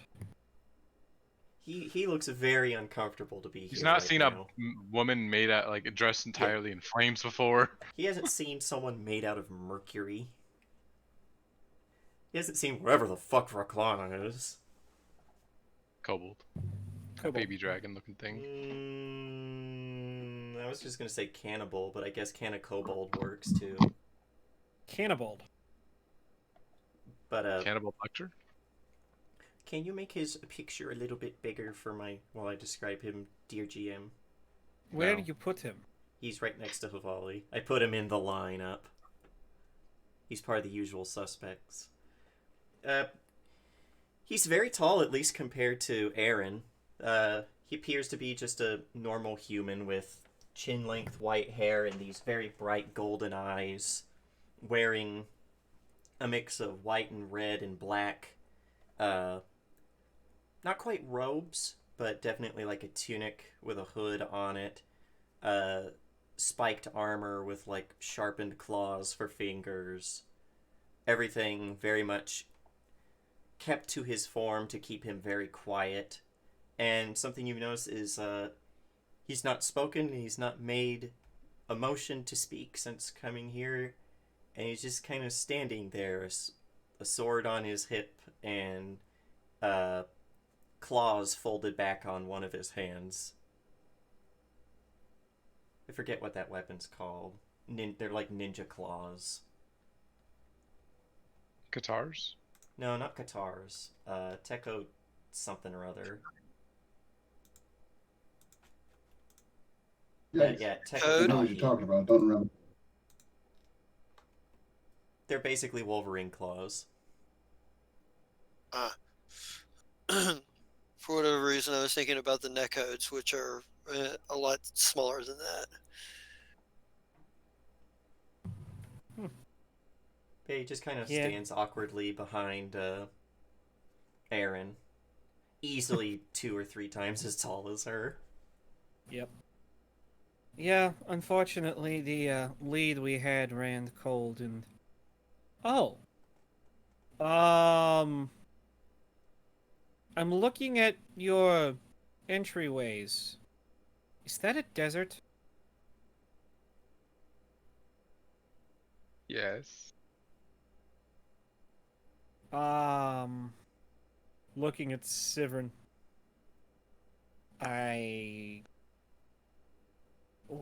Magic, I guess, but, maybe we're not as stuck as we might have thought, looking back. So, Several, his sister that we're trying to find, we found she had managed to get off the island and was making her way towards the mainland before the blockade. So, I guess we're looking for a way to the mainland. Aww. Wee little boy looking for his kin. I love stories like this. Sivern, you do you and just ignore her. She starts floating near these two, and he looks fucking terrified that there's this, like... A mini human? This weird person that looks like a mix between a butterfly, a leaf in the middle of autumn colors, and a person flying on the back of a corgi. Yeah. Just pats him on the hand. You just ignore her. Everything will be fine, hon. Yeah, he's just like, as she gets closer, he just leans further and further back, and he's mostly concerned that there's also a dog. Like, the corgi doesn't have wings. By the way, I only took that feat because there's nothing else at first level I liked. So the corgi's just for flavor. So is it alright if the corgi can fly as long as she's on it?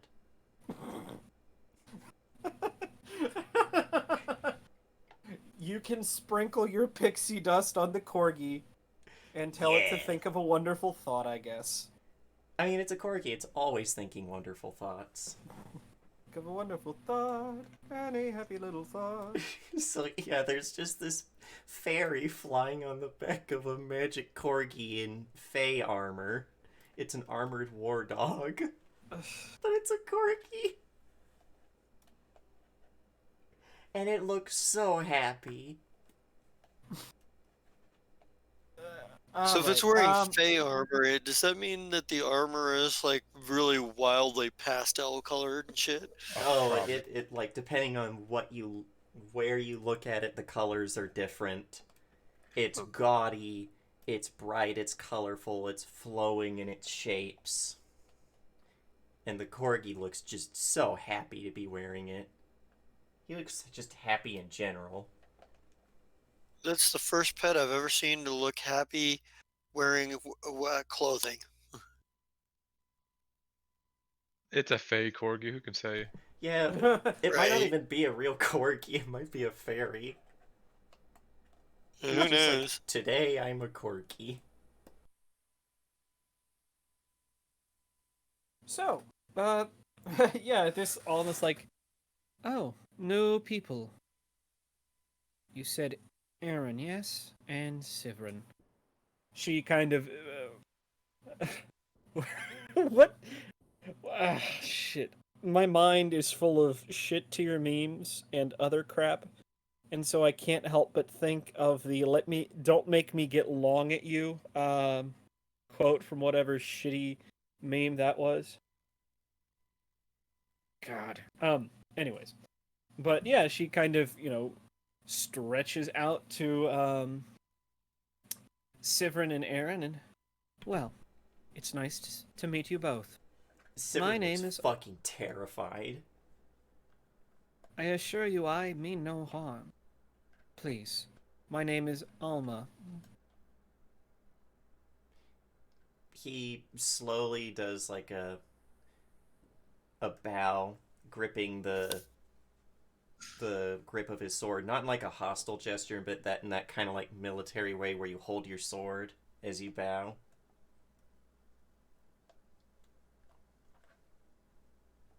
Oh dear, there's no need to be so formal. Please, a simple smile will suffice. It takes a long time before he forces a very blank smile. And you, Aaron. So this is what your mother looked like when she was younger. Hey, don't get it twisted. Hey. I look better now than she ever looked. That's a lie, and you know it. I was so shut dead up. on. Listen, daughter. I wouldn't have ever gone with your dad if I didn't have the looks. Actually, I feel like Margaret would still feel like she's like, I still got the looks. I Yeah, have no, the- yeah, but I then ever she have. starts petting her hair, and the spider crawls out. She's like, and I still got him. Uh-huh. Well, whenever I've got a half skeleton brother, you just let me know. Well, Don't! I don't want to hear it. Don't want to know about more family members I didn't know I had. suit yourself, but don't come crying to me when you don't know no one at the reunion. Oh, I hope Again, Gary appreciates this. Yes, again, everything that Margaret would do. Ugh. Let's not ever have a Davabar reunion. No, there are plenty of Davabar reunions. They're called the circus. Davabar family reunion slated to take place in Brunton on the 23rd. Everyone the children. evacuates. Yeah, Hide evacuate the city. Hide your spouses. Hide your children. Because they're eating everybody out here. Right. Anyway. But, so, well, with that, I think that's everything I have on the list. Are there any other concerns? Well, oh, by the way, dear, welcome to our meeting. Meeting. Lovely. Well, looking around the room. If not, then I suppose we have some work to do, don't we?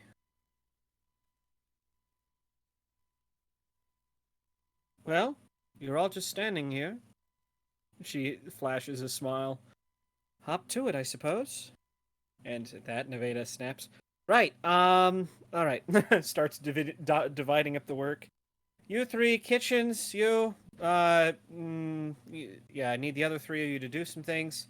I took a look in the armory today, and it looked absolutely fantastic. Who was that? I did. I figured all equipment should look pretty. If we had a forge, we can make better equipment. But that's Oh, just my thoughts. that was you? That actually looked Yeah. pretty damn good.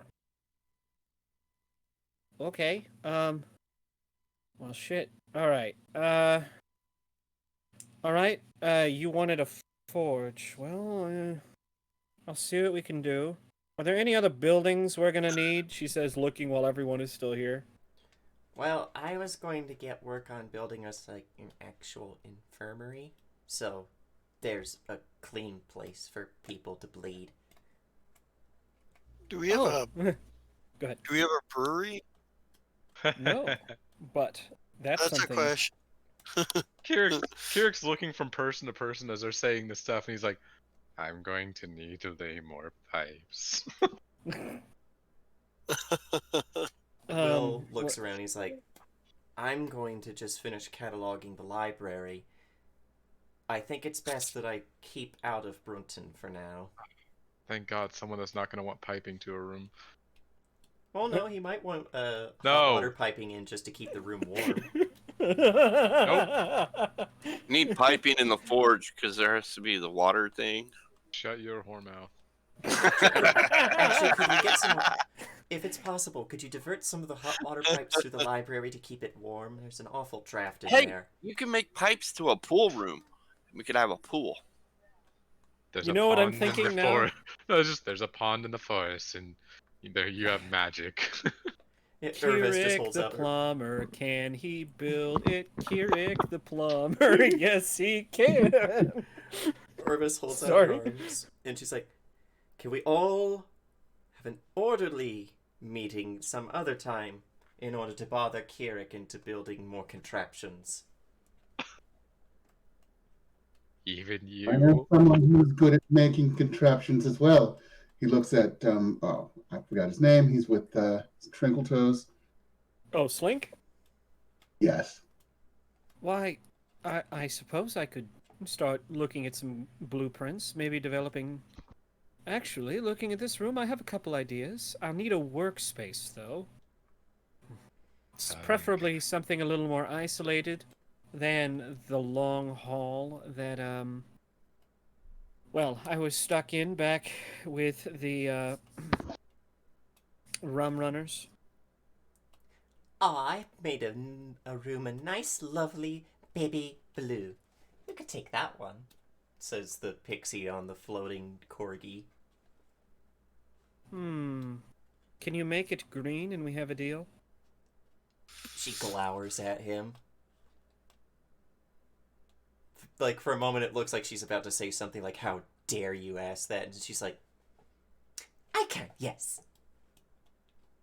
Though, what about a pink green? A green pink?"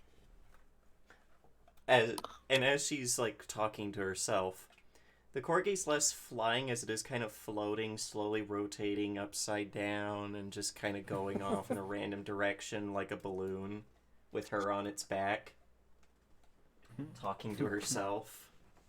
Of course she is. Alright, so I've got a forge, an infirmary, a brewery, a library, a workshop. We want something like an apothecary. That Or are could we just going to go roll in that the into the infirmary?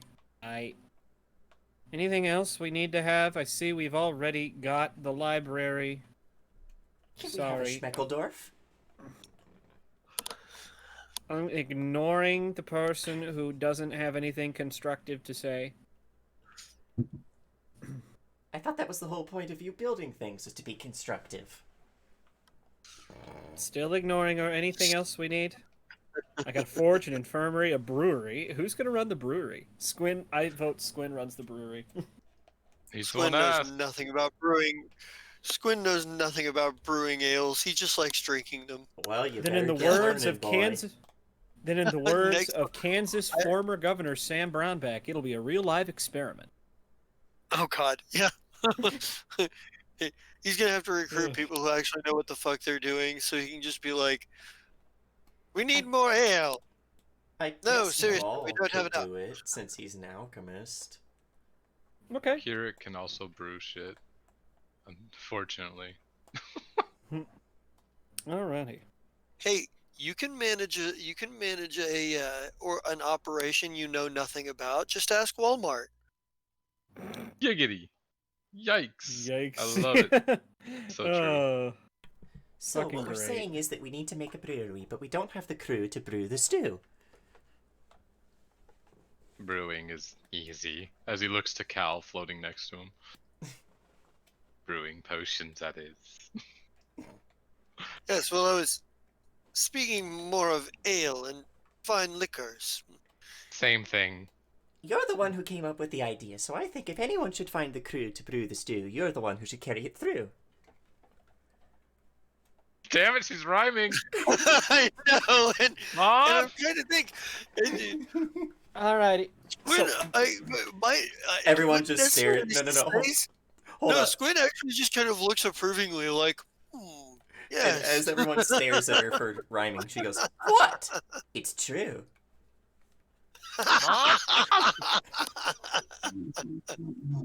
Damn it, James. I love this character. I love playing a fairy. I forget sometimes how much I miss being in a game with you. Speaking of which, Especially with a DM who lets me just. I'm like, DM, can I just be floating around on a corgi that like isn't actually moving, but it's just kind of like floating like a Gmod prop that lost its gravity? oh, you mean it's not kicking its little feet like it's swimming? Sometimes it does. Other times it's just floating like a balloon. It's taking a nap. It's like an otter. You're sitting on its belly and it's sleeping. Yeah, and every time you look over, the armor looks a little different. Alright, so that being as it may, we did need to talk about where we're going to put these. So we've got 6 things that are about classroom sized. We're going to stick these 4 new things in there. We could always roll the workshop into the armory if you didn't mind looking at Slink. Oh, nice, I guess. Gives me some raw metal to work with, I guess. Hold on. You're gonna melt down the shit that he just cleaned? I didn't say that. Uh-huh. Alright, the workshop's gonna go in the armory. That still leaves the infirmary, the brewery, and the forge. What size rooms are we wanting? You've got one that is just fucking ridiculously big. You got the 4 that are like half as ridiculous. And then you've got your... By the way, is someone gonna update the Silver Spire about the conservatory? Oh. Oh, I thought that I had put in that we had a conservatory. It just says in progress. Oh. Oh, we also have that broom closet. Yeah. Really excited about that. I don't know. But if you he, wanna- he gave it as much attention as all the other shit, so I was like, hell yeah, broom closet. It's Kirik's room. Kirik's room. There's just straw on the ground. Raw would probably suggest a medium for the infirmary. Okay.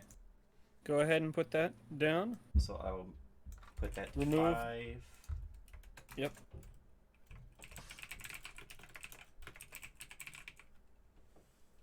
And then the forge.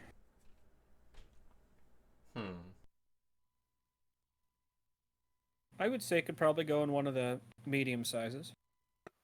Yeah, because mainly you have to have enough room for the furnace itself and then the work area. So medium would be sufficient. Yeah, it's like the size. It's like the size of a classroom. Yeah. You know, with everything removed. And then storage for the built stuff. You make armor or weapons. Could probably go in the armory, where where that stuff True. goes. That makes sense. True. And then the brewery. What are we sticking that in? I'm gonna say you're probably gonna need a large for the brewery because those giant stills, especially if you're gonna make anything in large batches, Probably. in places to put casks Oh, and yeah, and the brewery is definitely gonna be Probably. where Keurig sets up his potion making area too. Just, you know, like as far as Squin's concerned, ale, it having camaraderie around ale is important. As far as Sean the player is concerned, yeah, being able to improve people's morale is a good thing. Being able to host something of significance is a good thing, right. but mostly, yeah, mostly the Squin can't see, good cheer and camaraderie being bonded without a hearty cup of ale or wine or a nice bottle of wine. Right. I gotcha. All right. So that being the case, I think that's all figured. And at that, Nevena's like, all right, well, now we have an action plan. Perfect. Turns around, starts, calling out, there, need people on this, on that, on these. George? Oh Perfect, yeah, let's George go. died.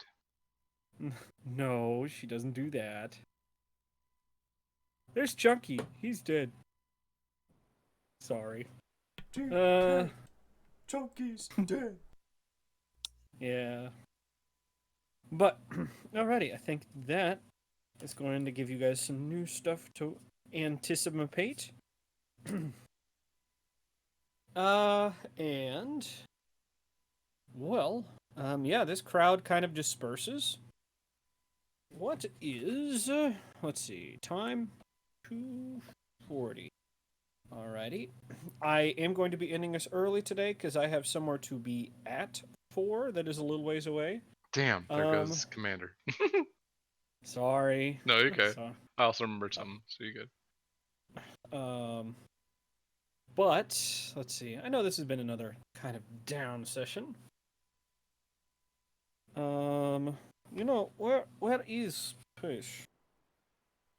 No. No.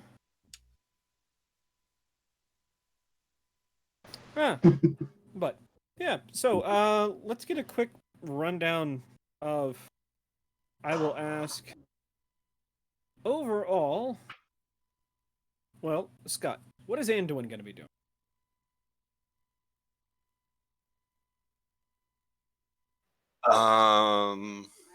I don't know. Probably overseeing the forge, I guess.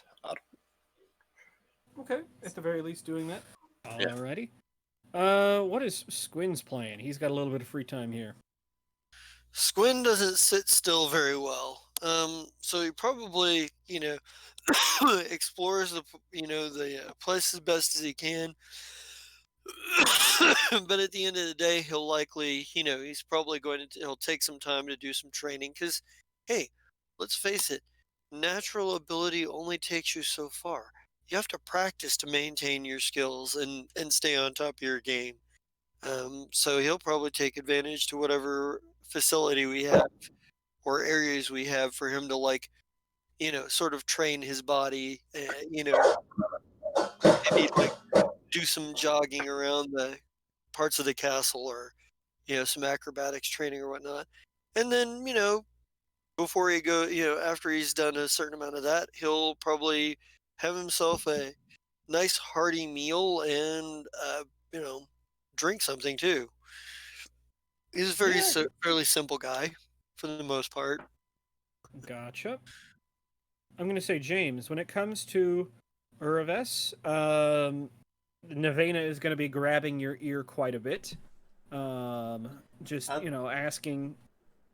What's that? I was just going to say, other than going to look at that Temple of Yomade and the Deep Blue thing, she's going to be available other than getting ready to go and try and take down Maggot and the Hell Knights. Also ritual. We gotta do that still. Yeah, that too. Yep. Because the two who are going to go to Brunton next time are going to be her and Faye Senlei. Mm-hmm. And actually, we will get a small scene. Trickik is, getting things set up. And yeah, Trick. this is one of the last times I imagine that Malathia is back in your field of view. What you do here?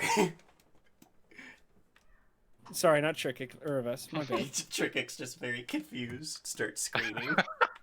Strange woman! Well, I was gonna say, woman.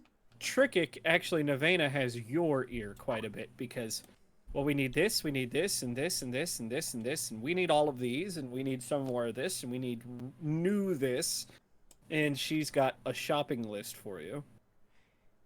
Yeah, and he's like getting like fistfuls of gold out of this and like stacking them up in neat little piles for each thing. Right. And she's like, yeah, we can send somebody out to do some shopping later today, and this, that, and the other. Let's see. But, yeah, when it comes to Uroves, yeah, and this is probably, Malathia finally, does appear in your vision again. So, you're doing this. For the benefit of us both. I thought that if I left you alone, you'd leave me alone. Sorry to say, that doesn't seem to be the case. Do you not want to be remembered? For what? Nothing you're gonna find in there is worth remembering. Does it I'm matter? just- It's who you are, who you were, and it's the only way to give you the peace that you deserve. Peace. I'm not deserving of peace, at least according to the way the Boneyard acts. I didn't commit any grand atrocities, but neither did I do any divine favors. As far as the Boneyard is concerned, I'm just someone who lived and died ignominiously. Everyone, good or evil, is deserving of their just rest. You know, work. Following along with you has shown more of the world to me than I ever thought I'd see. As much as you have been a thorn in my side, I'm glad to have been some small comfort. She pats you on the shoulder, Vess, and, well, you'll be rid of me soon enough. But I have a feeling it won't be for long. She pauses at that and kind of gives Malathia a look and is like, what do you mean by that?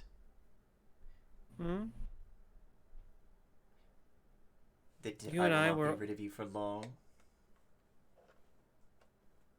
Well, think about it. We're tied to our fates, just like anyone else. Any other of our kind. The humans, they can run free and shape their own destiny. You and I, not so lucky, are we? Such is our lot in life. But even we may shape the stone upon which our story is written. Well, make the stone count. As I And have with that- labored all my life to do. And with that, she disappears for the last time. Kirik, it's ready. Now, you can have... you should be able to handle... Let's see.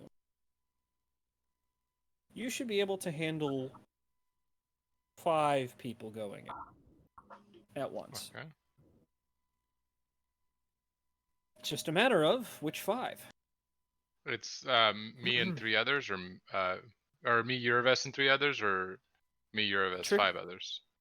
Trickik is going to have to stay separate, and Uraves is going to Kirik. be living these memories. Sorry. Yeah. Okay. So 5 additional people. Okay. Yeah. So yeah, Kirik won't be in there. No, that's fine. And neither will Uravis, in a manner of speaking. Right. So, What 5 are we sending?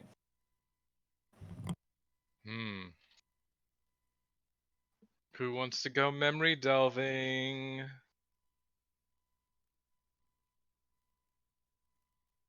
Chirp, chirp, chirp. I mean, I'm gonna be there. Right. Well, but who are you taking? How many of you are going to be there, James? Well, no, what I think what Gunnar was trying to Who allow are is... you guys gonna bring? Yeah, I was like, he's trying to allow everyone to bring a character. Stranger will go. Ah, so All what you're right. saying is Stranger wants to be a a visitor in her memories. Ah, see, you thought I was gonna say a stranger, but I didn't. Anyways, James is kicked out of his own memory. Good riddance. I don't want to be back in there. But, so, Stranger's gonna go. James, what character are you bringing? Oh, I get to bring another character? Well, Uraves isn't going to be there. She is hosting the memories, which means she is reliving the memories while everyone else watches. Let's bring Will, because he's got the book. He's probably going to bring that book about Urvis with him. Okay. Kind of be like, if he sees it, he can pull out his and be like, huh, they match. Perfect. Smart. All right. Well, I guess that leaves the opportunity for... Well, let's go with, Jesta. Would this be something Squin is going to do? Or not? Doesn't seem like his kind of thing. Okay. Not a problem. FICO, is this something Anduin would be interested in doing? Do I get to hit something? Or am I... I mean, Kirik, you know there's danger, potentially, in this. Yes. Okay. This could be fun. If I get to hit something, let's try. He's apt to new challenges and fun. Right. Let's see. Well, I guess last but certainly not least, Daniel. Yeah, you bringing another character in? I was gonna say Amar because he and Yerves. And yeah, I think Amy will probably want Stella to go. Yeah, that's what I was thinking. So there's 5. Yeah, And if Gary is able to make that session, then Amar can step back, and that's fine. Eh. Or do we want any of Gary's character in Yerves's mind? That's my worry. You don't want Grandma there? No, not particularly. memories No. are Let's see if I can eat a memory. Yeah, exactly. That's my worry. I would send in, if I were going to send in anyone, I would send in Xander. I just like the idea that we fuck around with Urvis's memories just enough that she can remember times in her life where just somewhere off in the distance she heard, Oh, lovely. Now, so you're going to be taking these people aside. You're going to tell them, like, the rules of how this works, and then you guys will set it up, and it'll go. And so that being the case, I have we got 10 minutes left. I've got a cutscene for us before we get out of here. So, this main room is, empty. For the time being, everybody is working upstairs or elsewhere. And it's just Alma for the moment. We see Val coming down the stairs and passing by the pool. She's got actually you're not entirely sure where she got it from. It's it looks like travel clothing. It's not the bright pink dress that she once had on. It's something a little more drab. It's actually with pants instead of a dress. And she's got a a pack on her back, and she's headed towards the bastion exit. Alma probably. My dear, where are you headed? Off by yourself? Oh, well, sorry. Rawl asked me to go grab something for him, she said, stepping, towards the bastion portal. Rawl asked you to? Um, wouldn't he have sent someone with you, or at least gone with you? Oh, it's no big deal. I'll just be in and out in a second. Val, I'm going to have to ask you to stop right there. Please? Don't let Val go. She's right in front of the portal at this point, and she turns and... I want to stop her. I'm sorry, Alma. And Alma shoots a hand out as Val steps through the portal. You can see her on the other side. The hand connects with the wall, and there is this... Her hand, as it moves through this, starts to melt and falls on the other side as a puddle. Alma pulls back as if in pain. Her hand is gone. And Val is just looking at Alma on the other side of this. She shakes her head and mouths, "I'm sorry." And then she disappears from view. All right, ladies and gentlemen. I hate get some you. Sign-offs here. Oh my god, we're gonna have to just fucking tie her to a chair and never let her leave. We can't. She can teleport, remember? Not if it's magic, she probably needs somatic components. Break her fingers. Well, hold on. No. That's not very brotherly of you. No, Well, I'm he's speaking not a as brother. James. It's James. That's how you handle the wizards. You break their fingers, you cut out their tongues. James, just be aware you're giving me ammunition of what to do with Pulvari. You know, I dare you to take away Pulvari from this game. Because you know that I'll just bring back something worse. Why do you think I've allowed her to exist? Allow is a harsh word. I like having Pulvari. Because she's showing restraint at the moment. I mean, she did But- call someone a soy boy bitch, so... I mean, yeah. I was gonna say that didn't strike me as particularly restraintful. I'd hate to see what unrestrained is. Oh, you're in for... I fucking love Pulvari. She might be my favorite character. Just because I get to let out all of my poorly contained anger.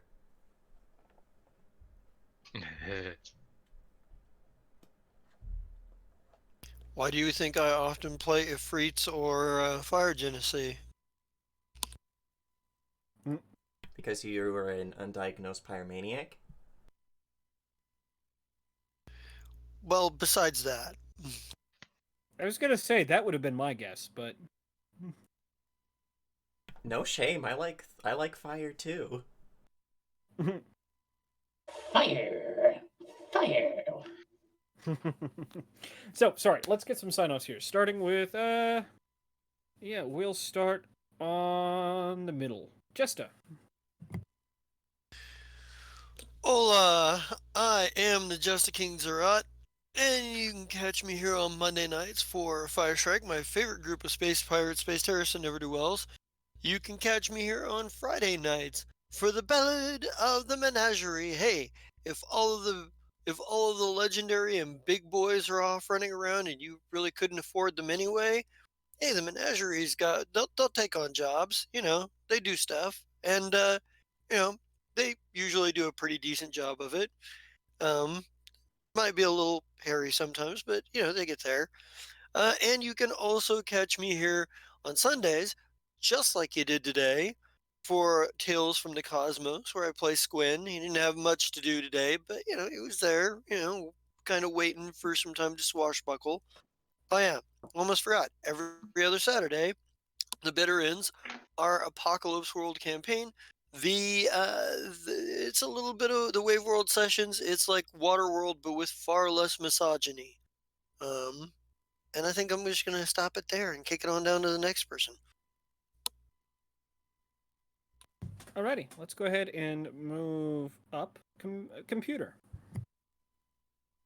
I'm the Computer King, the supervillain of streaming, and I've been playing Eliadris, Stranger, and Corrin Deadblade. Very fun stuff going on. Very interesting. And I wonder what happens when Isolde finds out that Eliadris gave Corrin the coin to let him in.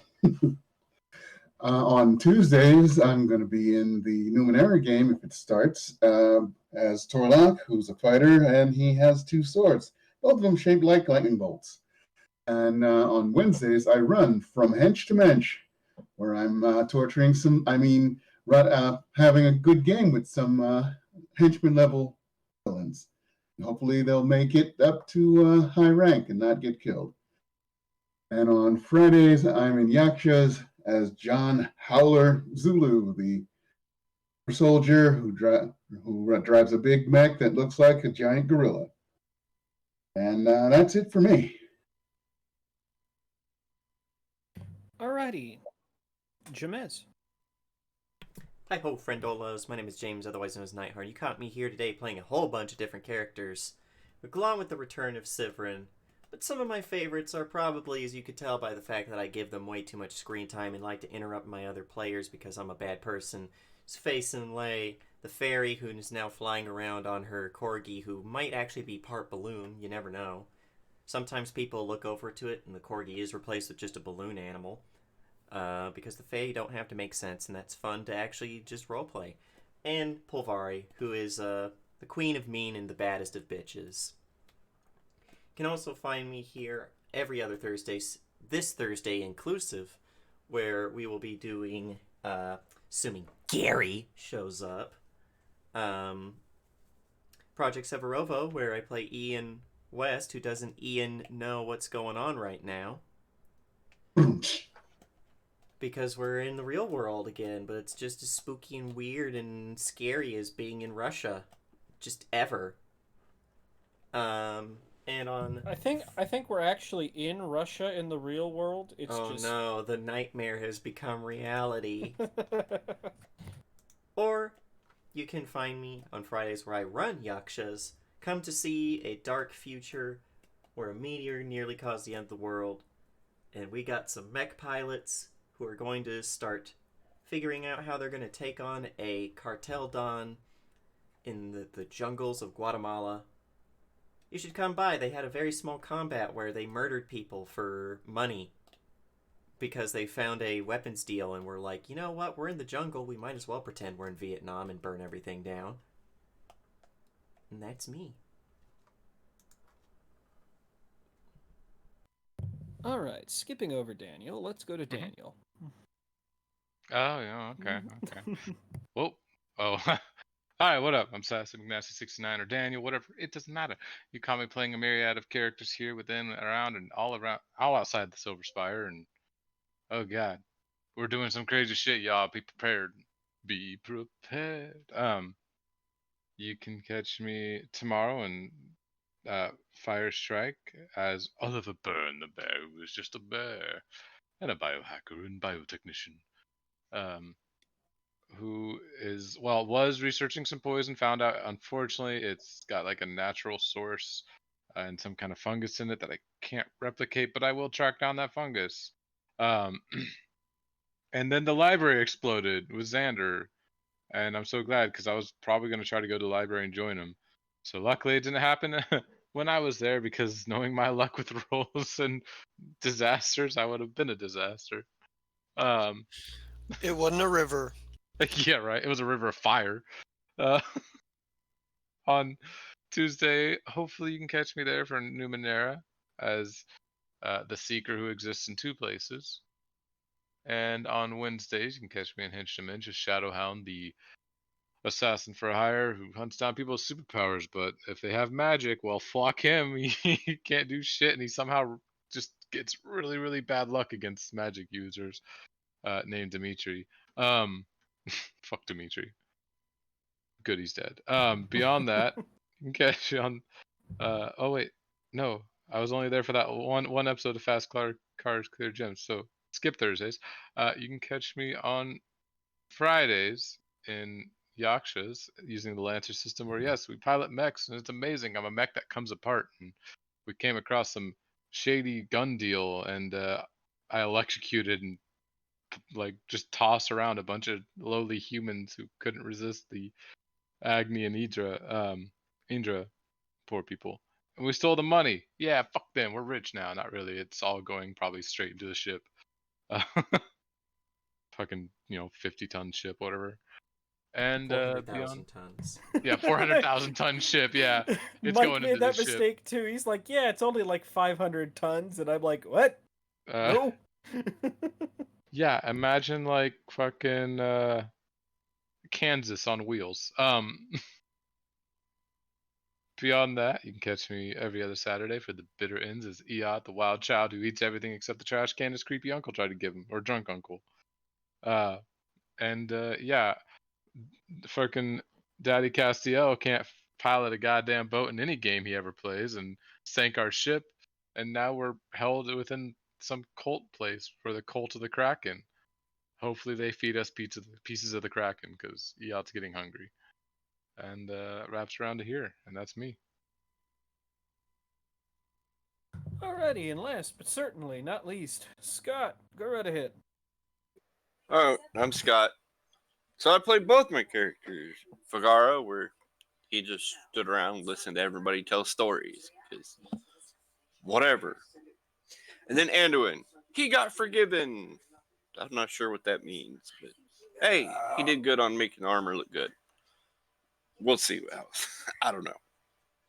Okay, so tomorrow we got Firestrike, where, yes, Xander did his research. Wonderful. But the library got blown up. Not sure what that means, but we'll find out tomorrow, hopefully.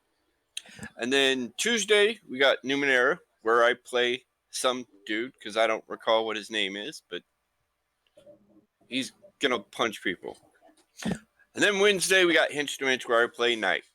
Well, Knight, I don't know. Knights and whatever. We'll figure out that in the future, too. Friday, I'm in Battle Menagerie, where I play Chess. And Chess is supposed to be a captain, but she's not very good at being a captain, so that's cool. Like, all right, you go work over there, you go work over there. We'll see what happens. I don't know. And then Saturday, I'm in Bitter Ends, where I play Daddy Castiel, who has no idea how to drive a boat and pretty much killed everybody. And then we appeared in some little thingy. I don't know. Yeah, that's everything.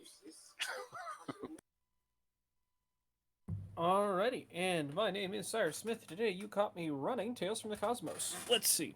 You can catch me on Monday playing Jacob Bailey, Wednesday playing Acer. Alright, last Thursday, if anybody here is even slightly interested in the Fast Cars Clears Gems short series, go and watch the finale. It was fucking awesome. I loved it so fucking much. It was just, yes, out of the park. Oh, fuck yes. But this Thursday, you can catch me playing Tales from the Cosmos. No, not this Thursday. No.